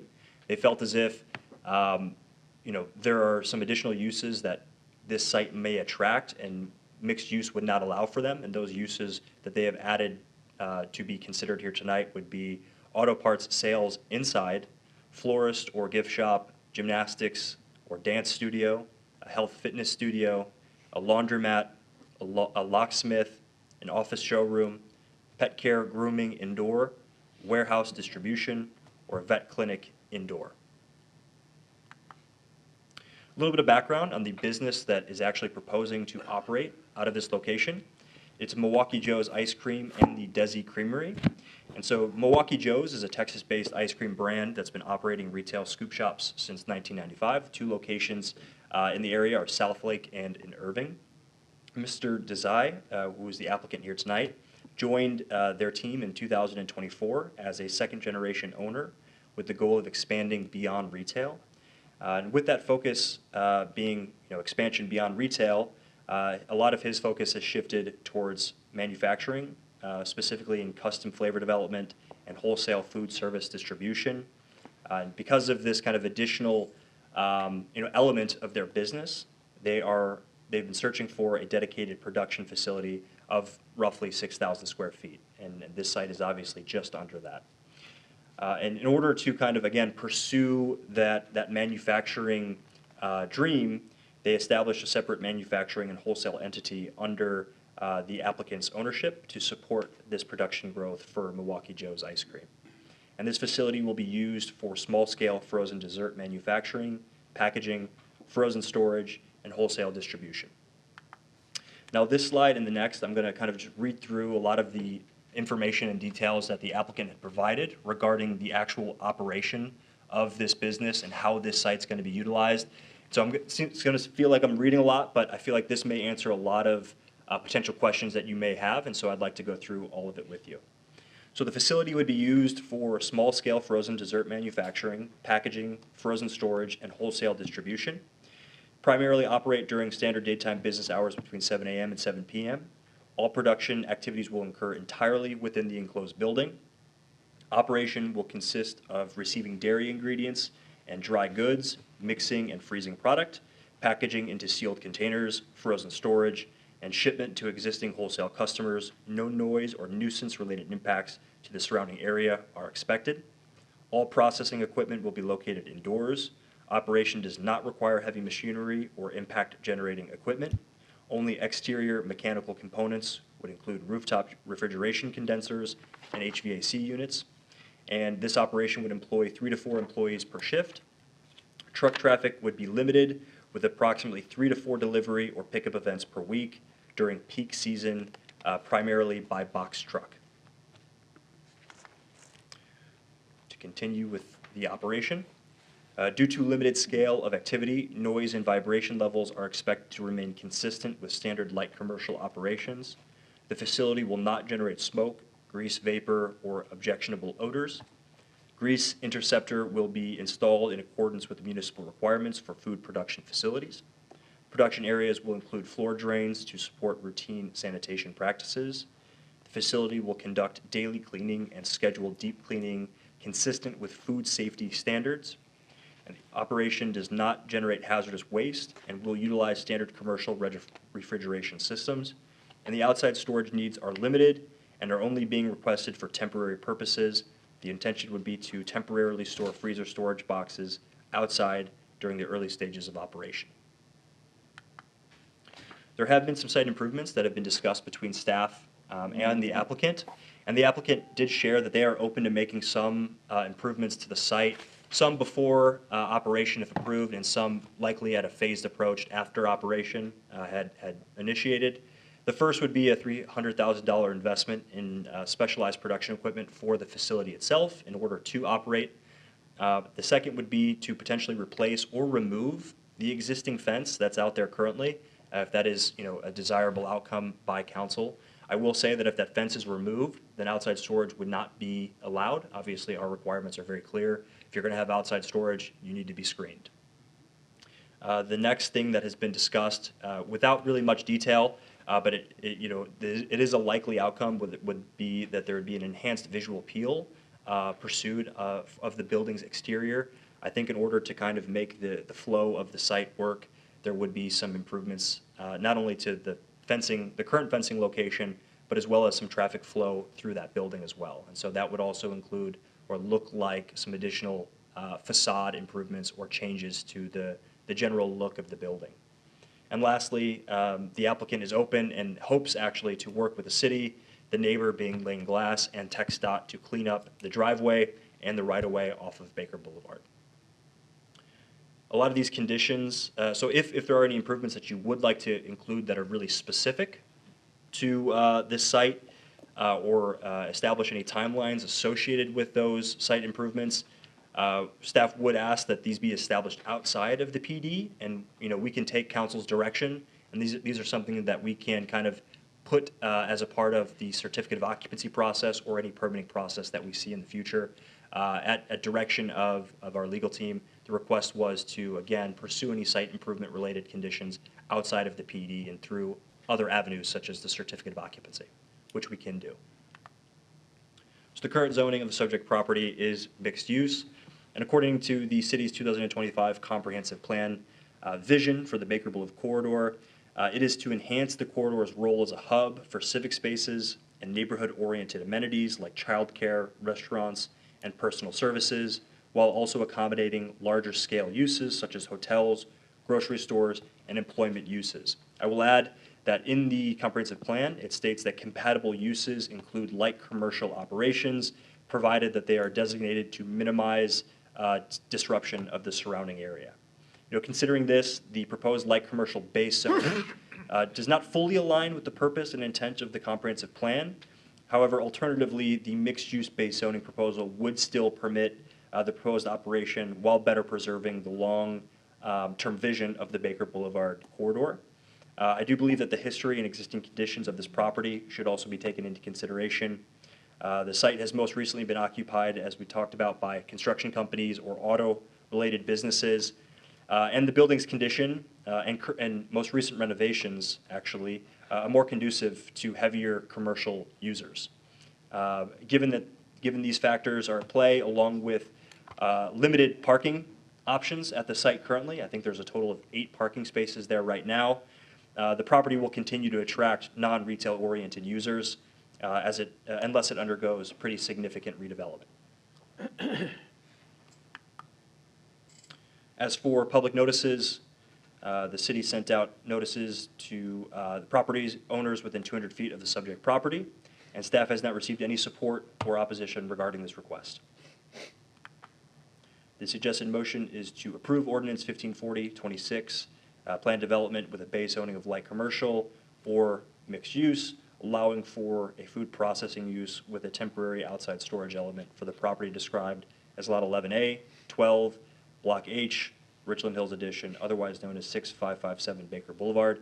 If you have any questions, myself and the applicant are available. Start rolling. We can mix it up. I just don't want anybody interrupting each other. That's Right. Let's just keep it rolling. Do you mind if I add one thing to JP's? Sure, absolutely. Please do. So can you go back to where it was at requesting additional uses, if you went the mixed use route? Yeah. Okay, so I don't know if the applicant would wish to speak to this, but a laundromat typically has long-term environmental effects that from a redevelopment, I wouldn't recommend that you would include that. Same with warehouse distribution. The site doesn't necessarily lend itself to a 18-wheeler distribution just because of the commercial access that's needed. So I think if the applicant's okay with removing those two, that's my recommendation off of that list. And it would be to go with the mixed use Yeah, okay, option. Thanks. so, Mayor, can we hear from the applicant? Yes.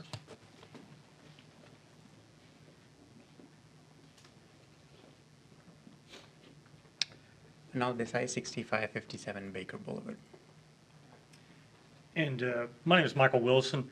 My address is 9330 LBJ Freeway in Dallas. I'm a commercial real estate agent. I'm here to assist Mr. Desai in case some of the questions are more real estate related. So, Mr. Desai, I love that photograph which JP had put up there, where you have that place in South Lake and Irving. Why doesn't Richland Hills get that? And why do we get, you know, why are we not getting a retail front like that? Go ahead. Well, our initial, or our current project is really to find a place where we can produce more ice cream than they can currently. And that was our drive, but also for it to be like their home office and say, is this someplace that could potentially be there in the future?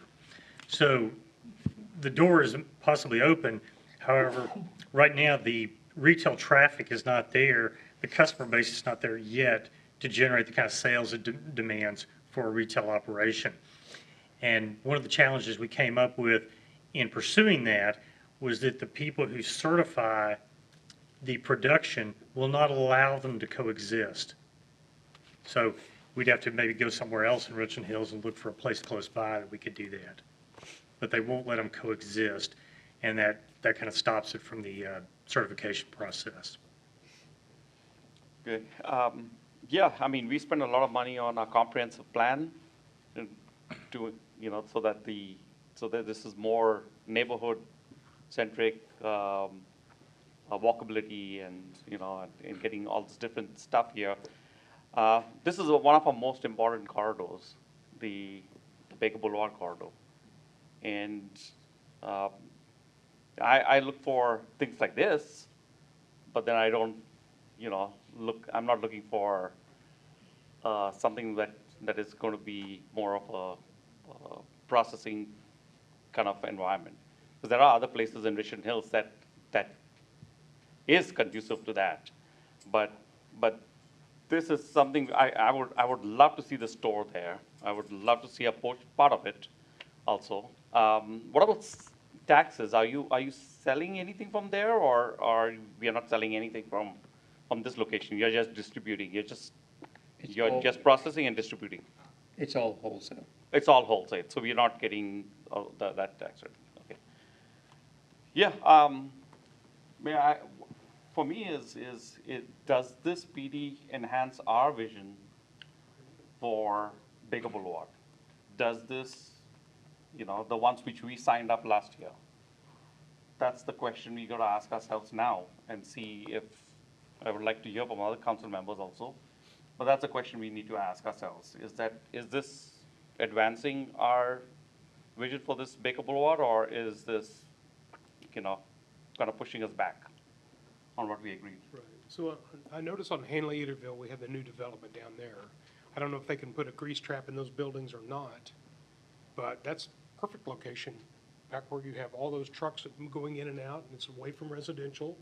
It's not in a commercial corridor like we have here, a PD corridor, as according to our comprehensive plan. So that's a challenge I hear, is that we've got 800 and some odd people coming out of those apartments turning into Richland Hills. This doesn't do anything for them to be able to spend money in town. And I'm concerned also about just the refrigerated box trucks. They're loud, and they sit there for hours sometimes, waiting for the loads to go into the trucks. They'll be parked on the street most likely, because you don't have room to park them in the back there. It's a very small area just to get in there too, and the gate's small as well. Some of the challenges I see. Can I address part of that, Yes, Mr. sir. Schreier? Looked at the one on Hanley Eaterville Road. They only have lease space available on that. We wanted, our desire, Mr. Desai's desire was to own the facility. And I think you're right in one sense that it's not exactly where you want to be yet, but we think it's an improvement over the current use where they have construction materials there. And it's sandwiched in between Lane and the other businesses where it's kind of hard to make that a retail site just as it is right now. Maybe regrettably, but it is what it is. You mentioned something I was just going to mention, that where that building's located and its neighbors, and it was just last year we approved that glass place. It's going to take somebody buying out all those properties and seriously redeveloping, which, hey, I would love that to happen. I'm fighting for that to happen, but it's not here now. Just a place wanting to go right next to that glass place, like a restaurant or something, is just, it's not feasible right now. It will be eventually, and whoever decides to invest in that, well, they're going to make some money, but they're going to have to buy out the glass place. They're going to have to buy this property and seriously spend some money on it. So for now, I see no problem with this company being there. They're not going to be there forever, but I think this also helps us negotiating a retail establishment when that time comes. Hey, you got your manufacturing place here. You scratch our back, we scratch yours. Open up a retail place. But for now, with this location, again, only 8 parking spots. That's just not enough for a good establishment right there for retail. So the Planning and Zoning Commission met on this, and they approved it unanimously? No. It was approval 4-1. The one dissenting vote was regarding the comprehensive plan. Okay. So JP, how close is this building to residents? I couldn't quite tell if that was a resident right behind it. I don't know that I have the exact It was the distance. overview picture that you had. There you go. It might be a closer one. There you go. Now, it looks like a house right behind it. Yeah, there's an SF10 behind it. That's pretty close. There you go. There we go. No. Yeah, so that is a residential property next to it, but that's set, if I had to measure it from right there, that's probably 30, 35 feet away from the 2 buildings' distance between the 2.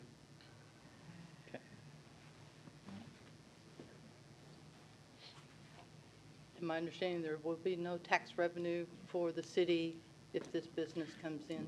So it is wholesale distribution, so there could be some sales tax element to it. We don't believe that there will be a significant impact, at least off of early operation. But they'll have business personal property tax, potentially inventory on certain things, but it's really the business personal property that you would see, assuming it's over 125,000 in value. And I wished it would go along with our comprehensive plan. I mean, it could do, because we've had it done in the past where they didn't really go along with the comprehensive plan. But I think that the city deserves to go with our comprehensive plan, and that, I think, is the way that I'm going to go on my voting on that, because the comprehensive plan has been approved by residents and by the council. So, thank you for allowing me. If you were to tear the entire building down, scrape the site clean, is there enough room to put anything in there that's retail-oriented? It would be tight. I think the big thing comes to, if you scraped it clean, we were looking at what? Because you have setbacks that, once Yeah, you we got- scrape that clean, so then it's- you've got to move it forward. too. It's far less than half an acre, and I know Jason can probably speak to this. When you're looking at just maybe one pad site retail establishment, if it's especially food oriented, they're looking for over half an acre when it comes to developing one of those types of sites. Would you like to? Yeah, typically an acre is, a McDonald's or some type of retail drive-through use even. Just the parking ratios that are needed for retail development. It's a tough site. It really needs to be assembled with some of the neighboring properties to redevelop. Because otherwise, it may just sit there as well. That's my concern. Right. This at least, if they go in there and it's maintained and it won't deteriorate just by sitting. And if we extend sidewalks and other things into that area, then it makes it much more likely. But as has been said, that whole thing, the PD's got to go, the mixed use has got to go, probably some of those SF10s to make it usable. Right.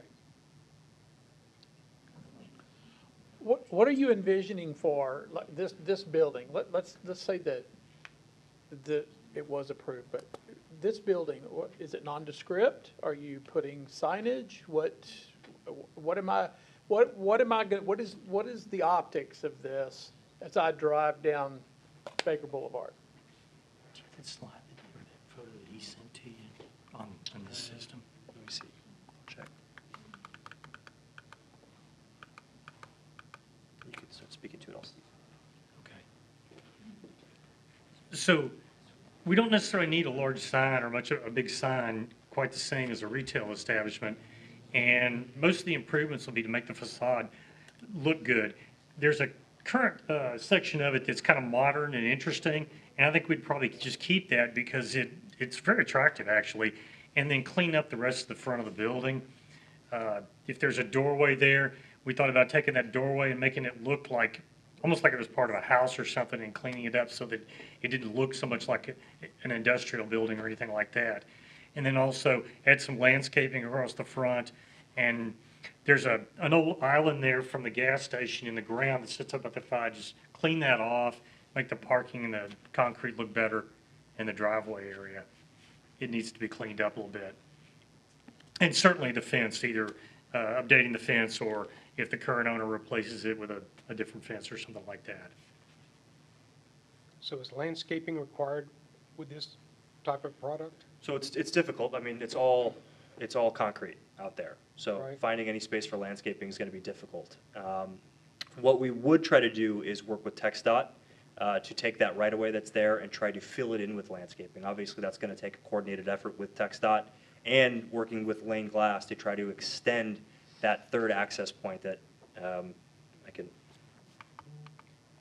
Can I speak to something on that, JP?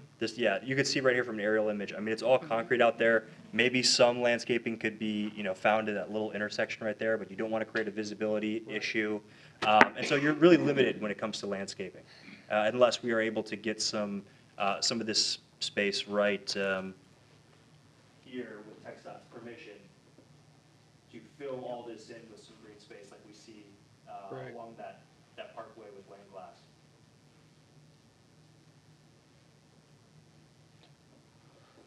You mentioned the outside storage would be temporary. What is your timeline for that? So the temporary storage, we wanted so that while we are moving and building the walk-in freezers inside, we have backup storage outside.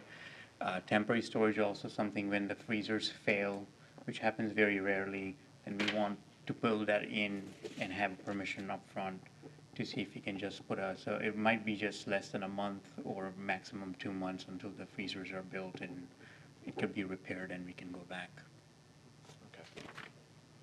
So where do you envision the storage to be in this picture here? We were envisioning it to put it behind the fence on the interior, and there's already a container sitting there. Thank you. So right here, in this space right here, there's already a container sitting there, and the container presently is much larger than what we would need, so. Okay, so there'll be no car parking there, or? The car parking, there's currently no car parking in there, because the current owner is constructing another fence in there, and the place is occupied with materials. So, and there's enough parking spots outside. I think 8 is what. Yeah. So how many employees are you expecting to be working there? So 3 to 4 per shift. So at any given point, it would be And then how many shifts? 2 shifts. 2 shifts. Okay. Okay. Anybody else have anything? Has We can anybody come back gone- to this. What's that? Has anybody gone to investigate other creamery locations like this? I didn't even know that even existed other than Bluebell in Tulsa, Oklahoma. That was all I had a reference to, so. All right. All right, 7:29, let's open the public hearing. Do we have anybody from the audience that wants to speak to this? I see a head shaking. Come on down. Come on up.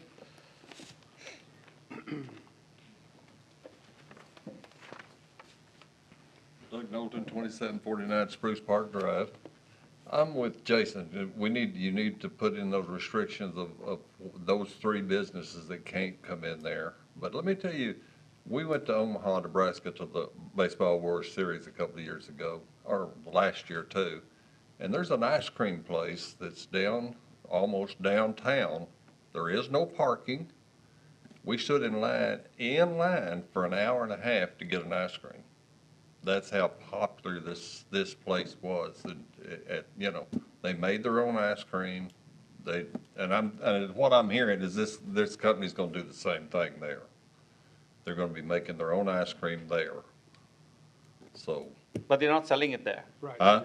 They're not selling it there. No. They're just making the ice cream. Well, they said eventually, aren't they going to go into retail there? Is that what I understood? No. They're just going to strictly ship it out. Yeah. Okay, I They misunderstood. can't have a what they said retail then. place there because But they manufacture. ice cream it there. shop is a popular thing in, some places. And we are growing rooftops, so mayor's right. We're getting That's why I asked people Mr. Desai to that have could the ice support cream that. shop there, but Yeah. you're not having Thanks. one. Thanks for asking the question, too. Yeah. Thank you, Doug. We have one more. Athena Campbell, 2802 Elm Park Street. This is one of our main corridors. Coming into Richland Hills, I'd like to see something nice. I think this more belongs in the industrial area. I mean, and there's minimal sales tax. I just don't see the benefit to us to use one of our main corridors for this. Thank you. Anybody else from the audience? All right, I'll close the public hearing, 7:31.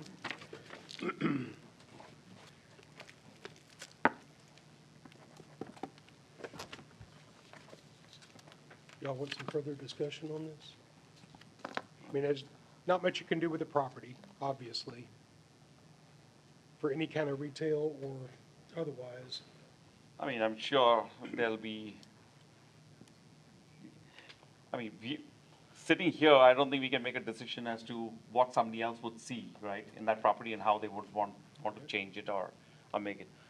What we sit here and we'll see is, hey, we decided as council, as the citizens, that this corridor was supposed to be, or supposed to look a certain way, it's supposed to have certain businesses, and this was not one of the fits. Outside storage is not one of the fits for this area. So I'm sure there's a lot of other places in Richland Hills that is a fit for this area. So that's where I stand on this. I still see that we could definitely have accommodated them somewhere else in Richland Hills. Now, if there's a store or some sort of a retail in front, I'm there. I'm right there. But there's nothing. There's nothing. So I'm out. But Roland, what I'm failing to see is if we voted to approve this, why this corridor will, why you're saying, okay, well, we made the decision, and now we're going away from it. We're not. I'm not with this vote, either way, I'm not saying, the future retail use of this land is going to happen or not going to happen. I believe it is going to happen, but it's going to take a lot of time. It's going to take working with the developers. Even if this place is in there or not, it's not going to be overnight, especially with the way this property is. That glass company, they do us some sales tax, and they were really excited about moving in there. And while anybody has a price to sell, I doubt theirs would be low. So we could still have, this good stuff in this property. Once those apartments finally get built over there, and they're close. But for now, I don't want to see this building sit empty. And and my fear is it's going to continue to sit empty. And an empty building doesn't benefit us at all either. So I say, because of the way this building is, only 8 parking spots. It's not going to be for retail right now. It will be. That's in our plans. But for now, you got to think future and now. Now, this is an opportunity. Future, we can still work on that. But this building just sitting empty, it doesn't do our city any good either. Mayor, the question is, what other properties in Richland Hills could this be located at? By right, it would be essentially anywhere. What have we got open? What properties, what buildings, are there any that we could look at?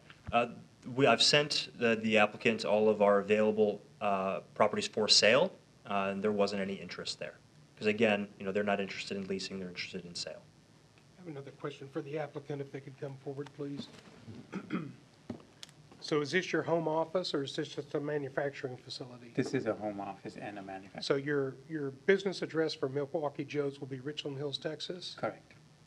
We will be moving from Irving, Texas, which is currently where our home office is. We're going to be moving from that spot here. And a good 30% of the space is going to be office space. So there's. Will you office out of there? Yes. So we know where to find you, right? Yes, sir.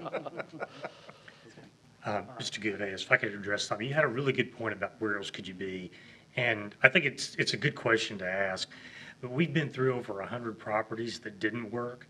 It's been a pretty arduous search. The city of Arlington has probably sent us 40 themselves because they wanted us there, and they've sent us a lot of properties. And as we've gone, there's been one reason or another why they just won't work, and this one happens to work. So I don't think it's a foolish question for you to ask. It's just we haven't been there. We've been through over 100 properties that don't work, and so this one does. And we think it's a little bit of an upgrade to use for the time being in the short term, even if it's not the ultimate desired use, that you wouldn't have construction materials there anymore and things like that.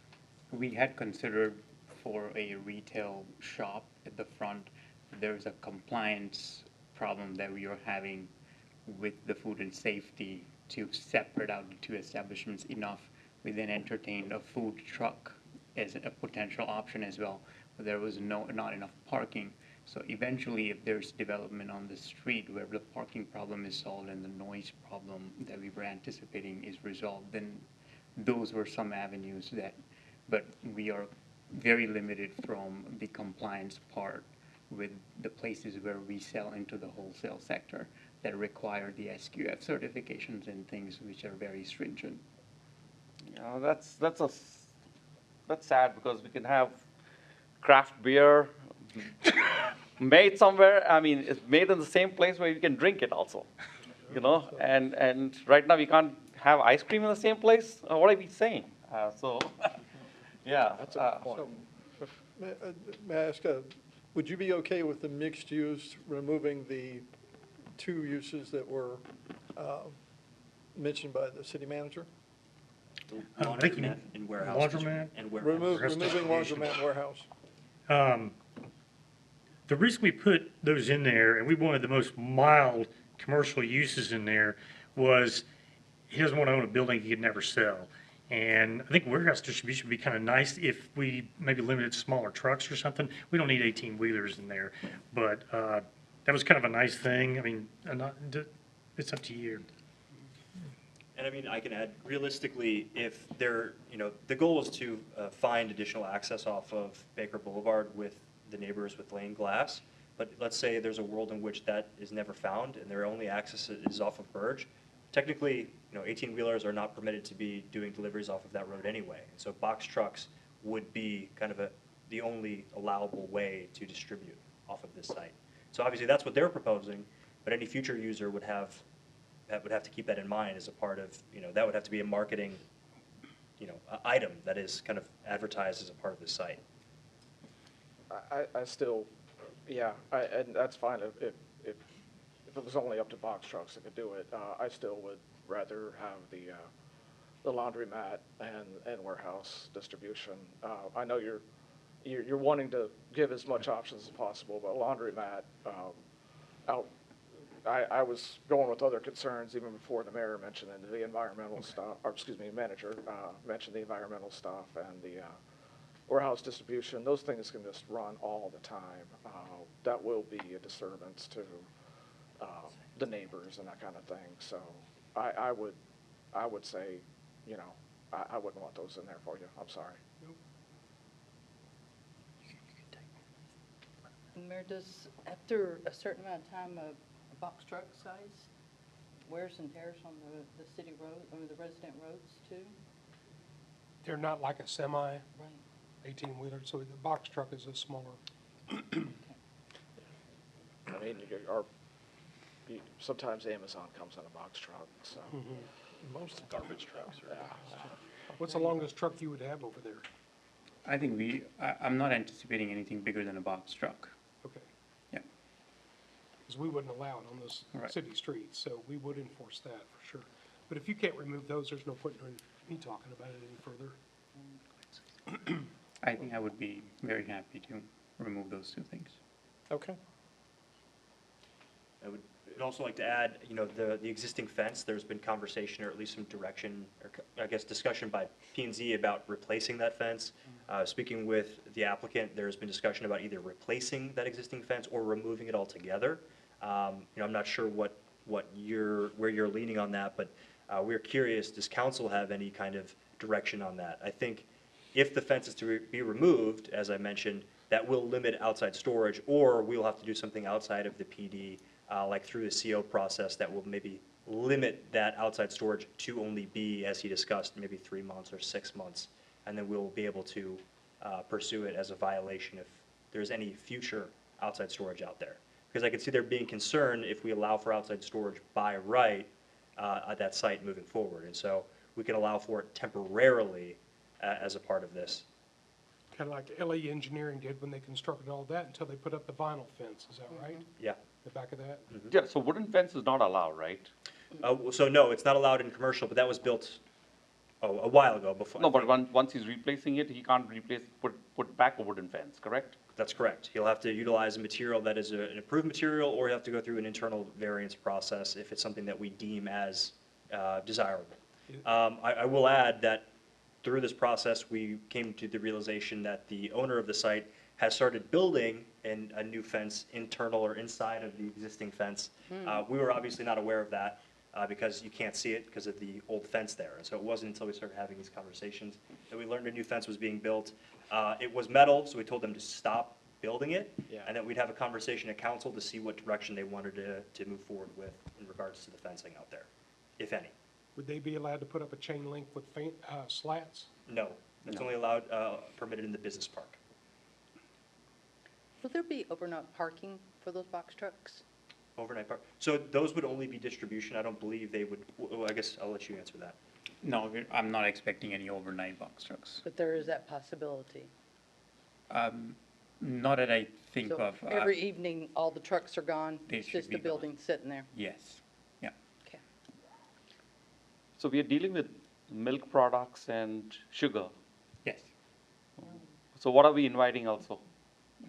Like friends coming in, flies and rodents and all that stuff? Or what? No, we are very highly, I mean, that was one of the reasons why I mentioned that the food processing and that the stipulations that we are under are very, very strict from the food and safety regulations, especially. There are different tiers of regulations as well, and we are pretty high up because of the places where we currently supply to. They require us to be very high on those regulations. So we are mandated by, very highly mandated by the food safety folks. So nothing, can we take the outside storage, the stuff, and can you find a space to put it inside somewhere? So that we don't have any outside storage? We don't have enough space, and again, there's a compliance issue on if that freezer inside dies, then we have to stop production. And then we need to utilize some space somewhere temporarily. And the easiest thing in the industry, the way it works, is they just come with a small, it's like a parking size small container that they come and they prop it, and then they just pick it up in a week or a month once those repairs are made. So it's really temporary. And so I guess that could open up the possibility, I don't know what your timeline is, but we could go back, have a conversation, put together a site plan that we can attach to this PD that can locate, or I guess indicate exactly where this temporary freezer will be located on site, and provide some level of screening around it. And so rather than having this large outside storage area, we can go much smaller and put together just a really simple kind of survey or site plan that shows maybe just a tiny portion, like right here, that's screened in, that accommodates the necessary temporary, or not temporary, but the necessary additional storage element.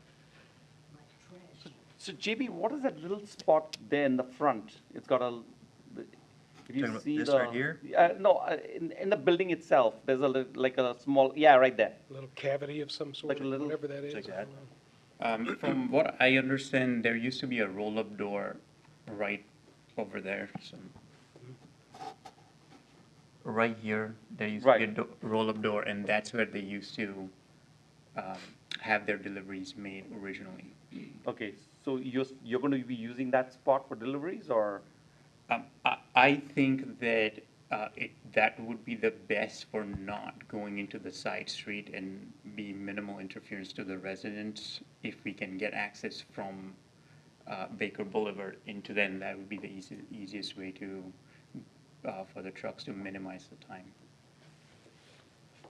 And we're looking at making some enhancements to that door so it doesn't really look like it's industrial, to look more like a residential door or something like that, so that it would be a lot more attractive. Now, would your outdoor storage be required to be running all the time to keep it at a certain temperature? Yes. So it would never turn off?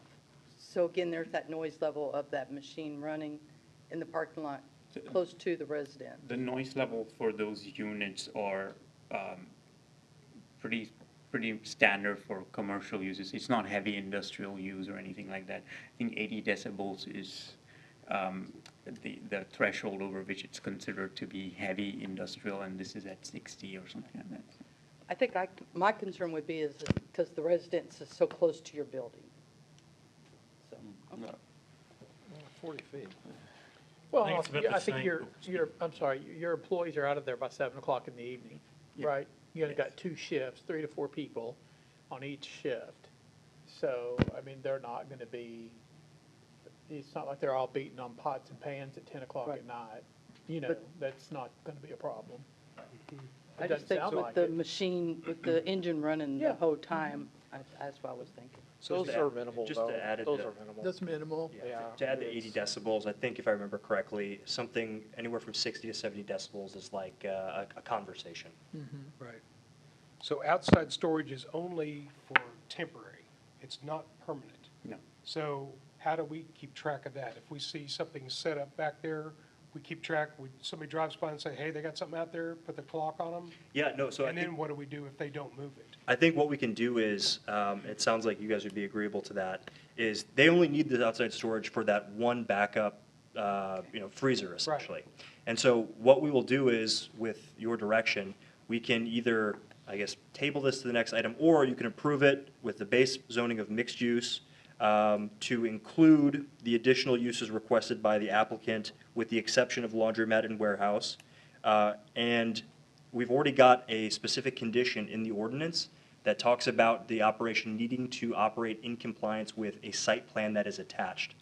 I will work with the applicants to prepare a site plan that will limit the outside storage to a portion of this area out here that will just include that backup a freezer. Right. And they will work with that, we'll work with them to get new screening around it. So all of this screening will be removed, and the only screening that will be on site will be something, a quarter of that size back here that will contain that additional freezer. Okay.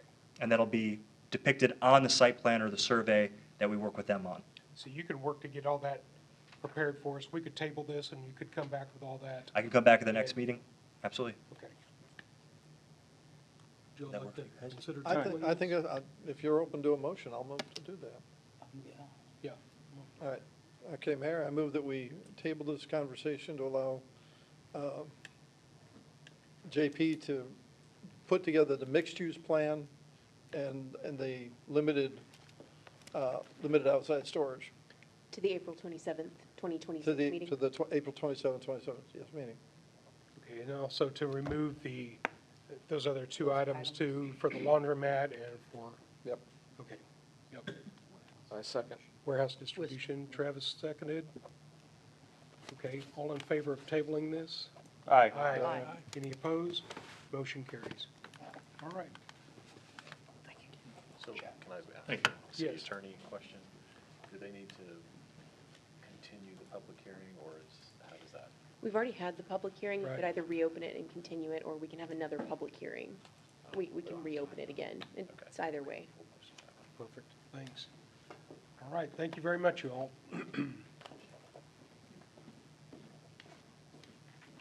Okay, next item.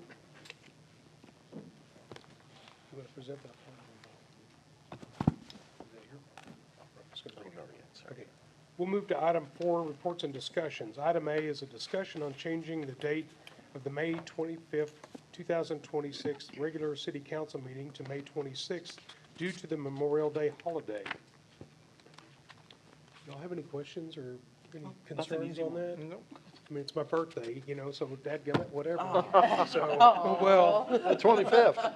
26th. Okay. Yeah, so, You want that to be a holiday too? yeah. Do we need 27th, sir? Yeah. All right, if we're good with that. Okay. Okay. Go for it. All right. All right, we will move forward with that. Staff, is there any, let's see, no action is formally needed, so. Item 5, consent agenda. All items listed below are considered to be routine by the city council and will be enacted with one motion. There will be no separate discussion of the items unless a council member or citizen so requests, in which event the item will be removed from the consent agenda and considered in its normal normal sequence. Approval of the consent agenda authorizes city manager to implement each item in accordance with staff recommendations. All right, need a motion for this item? May I move you approve? All right, Second. okay. All in favor? Aye. Aye. Any opposed? Motion carries. All right, new business, item 6. The first item A is consider approval for emergency wastewater repair under this unit price contract with XL4 for a wastewater main repair on the 2800 block of Willow Park Street in Spruce Park Drive. And Kelly's going to present to us. All right. Good evening, Mayor, Council. Kelly Morris with the Public Works Department. March 8th, our on-call crew got a call out to the 2800 block. The 2800 block of Willow Park. They had a plumber on site, their sewer line was backed up. It was discovered a 4-foot section of roots was found in their service line. We decided to act as it was so close to our main. We jet our line. We could not make it past the 150-foot mark. We were roughly 300 feet away from where the access point, the manhole was. We then decided to camber the line. We couldn't make it past 8 feet. It was then, that was the time the decision was made, let's go ahead and get this line pipe bursted. We also found that the manhole that we were accessing from was a brick manhole. We all know bricks haven't been used in years. This would also solve an I&I issue we currently have throughout the city. It was roughly quoted for 420 feet, a 6-inch clay tile to be replaced with 8-inch HDPE. The original quote had 10 service lines. We later found that it was only 7. So the original quote listed below, it will come down in price. This is all pretty standard practice when we start seeing issues like this in our sewer mains, especially when they run behind the properties. Being an older clay tile system, we get intrusion from roots, and that just creates other issues. We know if we have a big root issue, if we go and do root control, we will then later have a collapsed issue. So it's best just to go in, pipe burst it, and be done with the job. So, like I said, our the original estimate was $95,492. We always like to add a 10% contingency at $9,549.20, putting our total budget at $105,041.20. This all can be funded out of our operational sewer system repairs line. Like I said, the cost will come down with the 3 less service lines needed to be replaced. So these are all based on unit prices from the contract? Unit price from XO4, yes, Mayor. Okay, so they don't charge mobilization? Go back to the, It's in the contract to put it in there, but I have that on the, it can be pretty steep sometimes, so I just want to make sure that it is the actual unit prices for the contract. looks like they did not get us on mobilization on their estimate. No, Okay. don't. Just, I won't say anything if you don't. Haven't said anything. Yeah, we'll do that privately next time. All right. Here's just a quick overview on the slides of the block. It was, the manhole access was at 2716 Spruce. Like I said, it's roughly 400 feet away, heading south where you see on the right our actual maps. It doesn't connect to Pine Park down there. It actually dead ends in the 2801 Willow Park address. Okay. And here's just an example of a bricked manhole versus a concrete manhole. I know sewer is something y'all really want to look at right now, but Dang. just for instance, the concrete's watertight. It doesn't allow for intrusion like your bricked would, where the it just starts falling apart more or less. Yep. So following that, any questions? Just an ignorance on my part, what is pipe burst? Is that horizontal boring, basically? More or less, but they're doing it through the existing pipe. Okay. If you would, picture a missile head. They have a cable line on the front of it pulling. On the back, air is being introduced to the missile, and it works like a jackhammer with the new pipe connected to the missile. To the back side, and I just pull it all the way through? Yes, and then the only point. We don't have to, we don't have to dig it up? Yeah, the only digging on that is just for the service taps. Yep. But those are all identified prior to pipe bursting. I did that when I moved in here. I had to do my front clay pipe. That's right. And they just pull this up and across it, and you hear it That's all the it. way through You ever hear that sound? Oh, I'm very familiar with that That's what sound. that is. You just use the, And the HDPE material, it's actually plastic welded together, so it's more or less one long stick of pipe. So, very efficient for us. Now, was that the only bid you got was from XL4? Yes, Okay. yeah, That's being, all right. being an emergency, like I said, it fell on a Sunday afternoon when we had this call.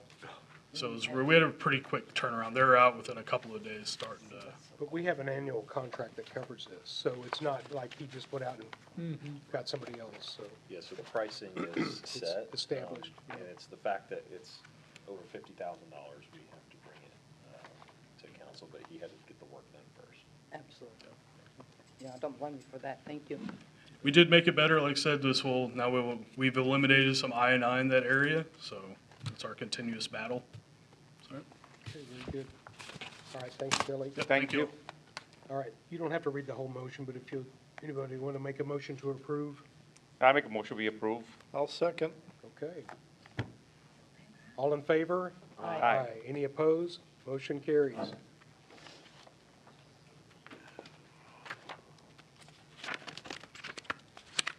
Item B, a resolution adopting an accounts receivable write-off and collection policy for the city of Richland Hills, authorizing the city manager or designee to implement the policy. Finding that the meeting at which this resolution is passed is open to the public as required by law and declaring an effective date. Jason is going to present to us. Yes, sir. Sheena, do you have the ability to advance the slides? Thank you. So as part of the audit presentation earlier this evening, one of the items was having the managerial comments regarding our aging collections and the amount of uncollected funds. We do have policies, like I said, in place.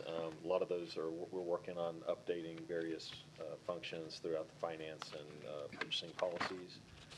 So we wanted to jump on this one as quick as we could, just so that we can address that about $5.5 million of utility billing / municipal court fees to bring forward. But what that's doing is it's inflating our balance sheet, so it looks like our position.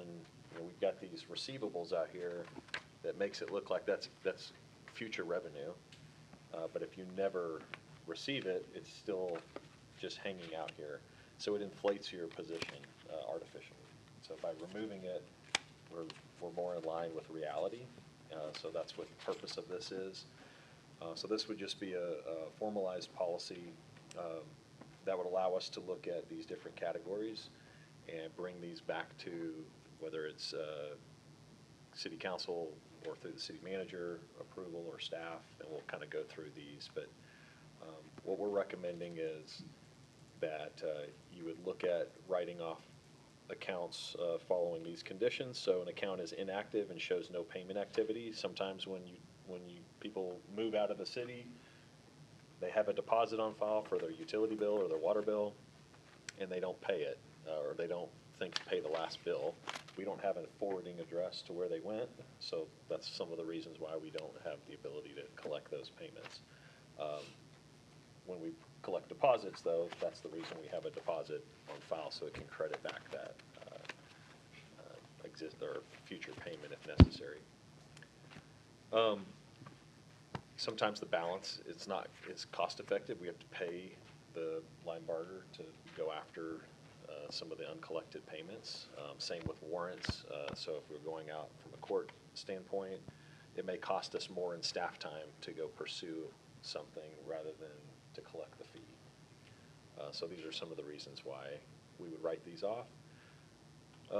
But we want to put a time period in here. And so we're preparing or proposing that on municipal court accounts that they would be eligible after 3 years of inactivity. We don't have a staff of marshals and folks sitting where we can go attack the backlog of warrants that we have. And then with line barter, using the text message, we're already seeing some of the calls come in. It's very cost effective for us. For them to do that, however, we're taking a lot of calls while we're processing a lot of current activities. So I think we can get caught up there, but going forward, anything after 3 years of inactivity would be written off. Utility counts, that's for the water bills and such, that's proposed at 12 to 24 months of inactivity.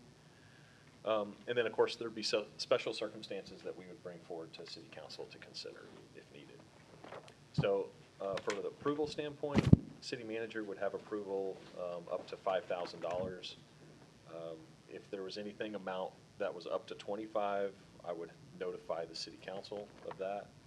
Anything over 25,000 would require City Council approval. We would obviously document and retain all of these for future audits so that we can reconcile those as we go forward. Any questions on? So when does Lightbarger come in? Is like after 1 year or 90 days or? It's as soon as we hit, so on a water bill, 60 days. So Okay. when we hit that 2 months past due, and if we're getting to a point where we shut off the water and they still haven't come, same with the utility, with the courts, it's a little bit longer, about 120 months. 120 months, okay. I'm sorry, yeah, no, 120 days. 120 days. 4 months. Thank you. Yeah. All right. 10 years, huh? Wow. That's why Wow. we got so much. That's a long time. Yeah, 4 months, sorry. Okay. So do we not have access still to the joint marshals for this area? I know we share services. Not with related to marshals. Okay. But we do have the ability to do warrant roundups and things with our own forces, police force. Okay. I don't know, at what point will the city let the council know how much they're writing off? And then how because then that's when the residents will be able to find out. Yeah, I think because of what the backlog is today, we will bring everything to you anyway as a first step. We won't do any of this at my level. It'll all come to council. We want that well documented to bring that from 5.5 million down to reasonable. And of course, using these criteria, if there's something that's 2 years and 11 months, we're probably not going to present that to you at that time. So it'll also depend on how current those outstanding balances are. Because that's a lot of money for us just to go bye-bye. We would still pursue collections. Okay, good. Yeah, we're just not going to present it on our financial There you go. Okay, that makes sense, okay. And that does, I mean, the manager mentioned this, it does look deceptive to people thinking, because if you have accounts receivable, that's an asset, so they're like, oh, man, you guys are doing good, that's a big asset, and if it's not real, then we're being a little bit deceptive on our part, so, yeah, it needs to come down to a more normal size for a city like us, and yeah, if like I said, if we do get something, and then it just goes back into our revenue, back into our funds, so. Anybody else? Okay. All right, I'll call for a motion to approve the resolution. Mayor, I move that we approve resolution 64326 as presented. Second. All right. All in favor? Aye. Any opposed? Motion carries. And it's now 8:05 and meeting is adjourned.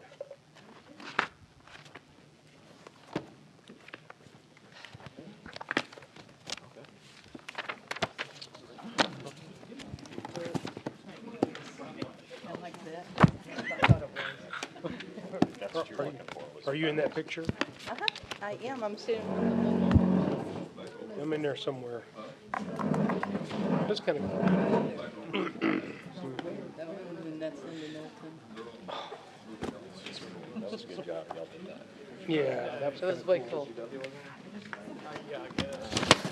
They'll cut us as much as we can get everybody to make that real well. That reauthorization? Yeah.